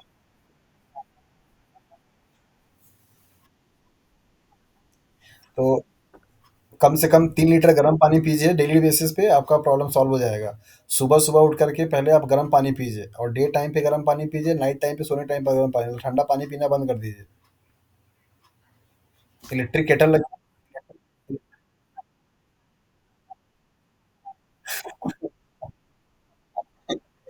कोई कोई बात नहीं है। वो भी ज़रूरी है इस करंट सिनेरियो में, जो भी जैसा हमारा सिस्टम चल रहा है ना, उसमें आपको हेल्थ को लेकर के थोड़ा-सा कॉन्शियस रहना चाहिए। कविता, आपको जाना है तो थोड़ी देर में अभी हम लोग क्लास, अच्छा 11:30 बज गया। ये टॉपिक फिनिश करते हैं फिर अभी जस्ट ओवर कर देंगे। सो आपको यहाँ पे नेक्स्ट पढ़ाया जा रहा है, that is the hydrogenation of cooking oil. तो किस तरीके से कुकिंग ऑयल को आप हाइड्रोजनेशन करते हैं, क्या उसके पीछे का लॉजिक होता है। करते हैं हम इसलिए हैं ताकि हमारा जो ऑयल है उसकी शेल्फ लाइफ को इम्प्रूव करने के लिए हाइड्रोजनेशन की प्रोसेस की जाती है, ताकि उसकी मेल्टिंग पॉइंट हम बढ़ा सके, और मेल्टिंग पॉइंट अगर हमारा बढ़ जाता है तो उससे उसके डिग्रेड होने के चांसेस थोड़े कम हो जाते हैं। तो दैट इज़ वाई हम जो ऑयल होते हैं उनको सबको क्या करते हैं, सॉलिड में बनाने की काम करते हैं, मीन्स घी बनाने का काम करते हैं। द प्रोसेस में convert of the cis double bond, जब आप हाइड्रोजनेशन की प्रोसेस कर रहे होते हैं तो उस टाइम पे नॉर्मली जो अनसैचुरेटेड फैटी एसिड्स होते हैं जो कि सिस कॉन्फ़िगरेशन से पाए जाते हैं, उनमें हो सकता है कि आपका जो फैटी एसिड्स है वो कन्वर्ट किस में हो जाए, मतलब जो आपका मेल्टिंग पॉइंट को बढ़ाता है, और ऐसा करते-करते हो सकता है वो ट्रांसफॉर्म में क्या हो जाए, कन्वर्ट हो जाए। और अगर ट्रांसफॉर्म में कन्वर्ट अगर हो जाता है तो वो आपके लिए ठीक नहीं है। पहले वाले पॉइंट का मतलब आपको यहाँ पे ये बताया गया है कि जो सिस फॉर्म डबल बॉन्ड में होते हैं उनको सबको कन्वर्ट किया किस में जाता है, सिंगल फॉर्म में। और सिंगल बॉन्ड में कन्वर्ट करने के बाद उसकी मेल्टिंग पॉइंट क्या होती है, इंक्रीज कर जाती है, जिसकी वजह से जो ऑयल होते हैं जो कि नॉर्मल टेम्परेचर पे आपके लिक्विड फॉर्म में पाए जाते हैं, जबकि वही ऑयल जब आपका सॉलिड हो जाएगा, मतलब घी बन जाता है, तो रूम टेम्परेचर पे सॉलिड होता है, क्योंकि वहाँ पे सारे के सारे डबल बॉन्ड कन्वर्ट किस में हो गया? सिंगल बॉन्ड में। और इस सिस बॉन्ड का कन्वर्जन जब सिंगल बॉन्ड में हो रहा होता है तो उस टाइम पे आपके ये बॉन्ड का जो ओरिएंटेशन है, कन्फर्मेशन है, ट्रांस में भी कन्वर्ट हो सकता है, जिसको आप ट्रांस फैटी एसिड के नाम से जानते हैं या ट्रांस फैट के नाम से जानते हैं। और ये ट्रांस जो फैट होता है, ये higher incidence of cardiovascular disease को क्या करता है? प्रमोट करता है। तो अगर आपके लिपिड में या आपके कंटेंट, घी के कंटेंट में ट्रांस फैट है तो आपको कार्डियोवास्कुलर डिजीज होने का चांसेस ज़्यादा रहता है। Fatty acid, trans fatty acids increase LDL, low density lipid, जिसको आप बैड लिपिड या बैड कोलेस्ट्रॉल के नाम से जानते हैं। ये भी सवाल आपसे पूछा जाता है एलडीएल और एसडीएल के बारे में लेकर के। तो एलडीएल जो होता है वो आपके लिए बैड लिपिड होता है, और ट्रांस फैटी एसिड जो होता है इसको बनाने का क्या करता है? काम इंक्रीज कर देता है। मतलब अगर आपकी बॉडी में ट्रांस फैटी एसिड का जाना स्टार्ट हो गया है तो आपकी बॉडी में एलडीएल का बनना शुरू हो जाएगा, जो कि आपके लिए बहुत ही खतरनाक है। ये बढ़ाने का काम करता है, साथ साथ में जो एसडीएल होता है, जिसे आप हाई डेंसिटी लिपिड, जिसे आप गुड कोलेस्ट्रॉल बोलते हैं, इसको घटाने का भी ये काम करेगा। तो ट्रांस फैटी एसिड आपकी बॉडी पे एडवर्स इफेक्ट डालने का काम करता है। और अगर ये दोनों प्रोसेस अगर आपकी हो रही है तो आपकी आर्टरीज या वेन्स जो होती हैं, आर्टरीज या कैपिलरीज जो होती हैं, उनमें ब्लॉकेज हो जाता है, जिसकी वजह से ब्लड का फ्लो बन नहीं पाता और हार्ट अटैक आने के चांसेस ज़्यादा बढ़ जाते हैं। ओके, ये कुछ आपको यहाँ पे एग्जांपल दे दिए दिए गए हैं फैटी एसिड्स के, जिन पे कि आपका सैचुरेटेड और अनसैचुरेटेड के कैटेगरी में दिए गए हैं। आप इनको देख करके, जैसे इस फॉर्मूले को देख करके आप समझ सकते हैं कि ये सैचुरेटेड है, ये सैचुरेटेड है, ये भी सैचुरेटेड है, ये भी है, ये भी है, ये भी है। इसके बाद आगे अगर आप पढ़ेंगे तो यहाँ पे आपको कुछ नॉन सैचुरेटेड भी दिखाई देंगे। ये ट्राइंगल क्या बताता है ये भी मैंने आपको बता दिया, ये नंबर आपको क्या बताता है ये भी बता दिया, ये नंबर आपको क्या बताता है ये भी बता दिया। तो होपफुली अभी आपको कोई चीज़ दिक्कत नहीं होनी चाहिए। तो जैसे सपोज यहाँ पे आपको लिख रखा है 20:4, इसका मतलब ये हुआ कि ये 20 कार्बन का क्या होगा? आपका फैटी एसिड होगा, जिसमें से 4 आपके क्या होंगे? डबल बॉन्ड होंगे। डबल बॉन्ड के लिए आपका जो लोकेशन दे रखा है 5, 8, 11, 4, 14, मतलब 5वें, 8वें, 11वें या 14वें नंबर कार्बन पे क्या होगा? डबल बॉन्ड पाया जाएगा। तो ये एक एग्जाम्पल आपसे पूछा जाता है यही वाले। एराकिडोनिक एसिड की क्या एग्जाम्पल क्या है? मतलब ये फैटी एसिड कैसा है, कैसा नहीं है? पाल्मेटिक एसिड भी पूछा जाता है। तो कुछ-कुछ ये जो कॉमन फैटी एसिड थे वो मैंने आपको यहाँ पे लगा दिए हैं, जो कि आपके सीएसआईआर के एग्जाम के पार्ट सी में सवाल पूछे गए हैं। इनका नाम दे करके, इनके कार्बन का नंबर दे करके, इनकी मेल्टिंग पॉइंट या बॉइलिंग पॉइंट सॉल्युबिलिटी के बारे में एग्जाम में सवाल पूछा जाता है। तो मेल्टिंग पॉइंट का भी यहाँ पे कॉलम बना हुआ है, मेल्टिंग पॉइंट भी सबका आपका दे रखा है, तो आप इसको भी कंपेयर कर सकते हैं। इनका नाम भी आप याद रख सकते हैं। यहाँ पे ध्यान दीजिएगा, एक है आपका एरेडिक एसिड और एक मेल्टिंग पॉइंट आप याद मत कीजिए, सिर्फ इनका ये याद रखिए कि कौन सा ज़्यादा कार्बन का है। जितना ज़्यादा कार्बन होगा और जितना ज़्यादा वो बॉन्ड सिंगल डबल बॉन्डेड होंगे, उनके बेसिस पे आप मेल्टिंग पॉइंट निकाल सकते हैं। फॉर्मूला आपको बता दिया, याद मत करिए आप, लॉजिकली समझ जाइए। एक था वहाँ पे एराकिडिक एसिड और यहाँ पे है एक आपका एराकिडोनिक एसिड। ये दोनों में कन्फ्यूजन बहुत ज़्यादा होता है, ये दोनों आपसे पूछे जाते हैं। तो इनको ध्यान दीजिएगा कि ये आपका 20 कार्बन का है, जो कि अनसैचुरेटेड है, जबकि इसके पीछे का आपने जो देखा है ये एराकिडिक एसिड, ये आपका क्या है? 20 कार्बन का सैचुरेटेड है। ये ध्यान दीजिएगा। यहीं पे सवाल आपका बन जाता है, यहीं पे गलती हो जाती है। दोनों के नाम पे दोनों के नाम में काफ़ी ज़्यादा सिमिलरिटीज़ है, नंबर ऑफ कार्बन भी क्या है आपके? सिमिलर होते हैं। तो इस तरीके से आपने देखा कि फैटी एसिड जो है वो क्या है, और स्टोरेज वाला फॉर्म हम लोगों ने कंप्लीट कर लिया। अब हम लोग स्ट्रक्चर वाला कंपोनेंट जो होगा उसको कल की क्लास में डील करेंगे। आज अच्छा, कल तो क्लास होगी नहीं, कल आप लोगों का टेस्ट है, इसके लिए इंपॉर्टेंट सूचना आप सब लोग देख लीजिए। अभी सब लोग मैक्सिमम जुड़े हुए हैं। टेस्ट का टाइमिंग डे टाइम पे आप लोग देना चाहते हैं या सेम नाइट टाइम पे 9 से 11 देना चाहते हैं? क्या टाइम रखा जाए? पूछ इसलिए रहा हूँ क्योंकि कुछ लोगों को रहता है कि सर डे टाइम में पढ़ने का टाइम मिल जाता है। तो अगर आप लोगों को डे में देना है तो आप उसके लिए बता दीजिए, और अगर आपको नाइट में देना है तो आप उसके लिए बता दीजिए। अच्छा, कितने लोग डे, अच्छा मतलब नाइट में फ्री रहना चाहते हैं? चलिए,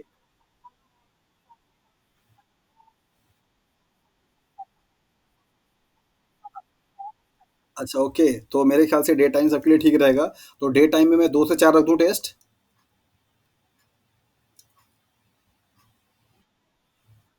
सभी लोग हैं ऑलमोस्ट, सभी यहाँ पे मेरे ख्याल से किसी के पास ऐसा अगर कोई प्रॉब्लम हो तो बता सकता है। 2 से 4 अभी आकांक्षा, कविता, कृष्णा, मुमताज़, निक्की, पूजा, प्रियंका, सिद्धार्थ, वंदना।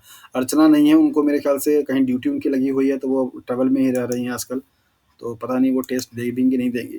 तो जितने लोग हैं उनमें से किसी को भी 2 से 4 वाले स्लॉट में कोई प्रॉब्लम है?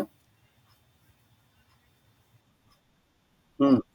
टेस्ट टेस्ट को लेकर के जो इन्फॉर्मेशन है आप लोगों को अभी बता दे रहे हैं कि आपको गूगल फॉर्म का जैसे लिंक जाता था टेस्ट का, जो लोग केवीएस के टाइम पे जुड़े हैं उनको पता होगा, जो लोग अभी नए जुड़े हैं उनके लिए बता दें कि आपको एक गूगल फॉर्म का लिंक जाएगा, जो जिस पे आप क्लिक करेंगे तो आपको पूरा पेपर ओपन होकर के आ जाएगा। उस पे आपको 4-4 ऑप्शंस दिखाई देंगे, जो ऑप्शंस आपको सही होगा उस पे आपको लगाना रहेगा। नेगेटिव मार्किंग को लेकर के, पेपर के कुछ रिगार्डिंग को लेकर के सारे इंस्ट्रक्शन पेपर पे आपको लिखे हुए होंगे, आप उसको पढ़ेंगे समझ में आ जाएगा। वैसे आपको अभी से बता देते हैं कि 0.25% के हिसाब से नेगेटिव मार्किंग होगी। पार्ट सी वाले जो क्वेश्चंस होंगे वो 4 नंबर के होंगे, पार्ट बी वाले जो क्वेश्चंस होंगे वो 2 नंबर के होंगे। टोटल 2 घंटे का आपका पेपर होगा, ठीक है? क्वेश्चन पेपर सबको अटेंड करना है, कोई बहाना एक्सक्यूज़ नहीं देगा, ये 1 हफ्ते पहले ही आपको बोल दिया हूँ। तैयारी है, नहीं है। हाँ,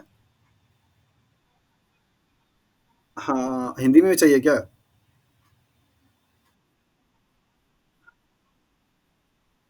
हिंदी में तो कृष्णा थोड़ा-सा दिक्कत होगा, क्योंकि हिंदी का फिर टाइपिंग भी देखना पड़ेगा, बहुत प्रॉब्लम हो जाएगी। कोई नहीं। हाँ, इंग्लिश वाला देखिए आप लोग करिए जो है, और पेपर तो इंग्लिश में ही हो पाएगा, हिंदी में तो थोड़ा मुझे ही बड़ी दिक्कत हो जाएगी, फिर मैं कैसे करूँगा? नेक्स्ट टाइम के लिए भले मैं सोच सकता हूँ कि चलो अच्छा, अगर लैंग्वेज की प्रॉब्लम है तो बाइलिंगुअल किया जा सकता है। हुँ, आप पेपर का मीडियम अगर आप हिंदी चूज़ करते हैं तो आपको इंग्लिश और हिंदी दोनों देता है, और अगर आप लैंग्वेज इंग्लिश चूज़ करते हैं सिर्फ़ आपको इंग्लिश में देता है। तो बेटर होगा कि आप पेपर ज एग्ज़ाम जब भी फॉर्म जब भी भरें, तो मीडियम लैंग्वेज ऑफ मीडियम में हिंदी ऑप्ट करें। तो हिंदी वाले में दोनों लैंग्वेज देता है, हिंदी और इंग्लिश दोनों, ठीक है? तो उससे फ़ायदा क्या हो जाता है, कभी-कभी कुछ-कुछ वर्ड ऐसे होते हैं। हाँ?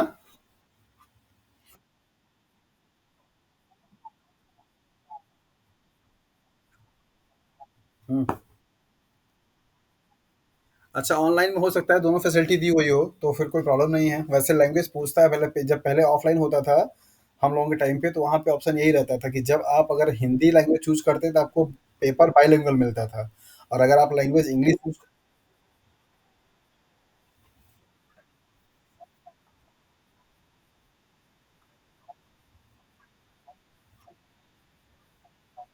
देखिए, ये चीज़ तो रहेगा सिद्धार्थ कि मतलब जैसे जो सीबीटी मोड का एग्ज़ाम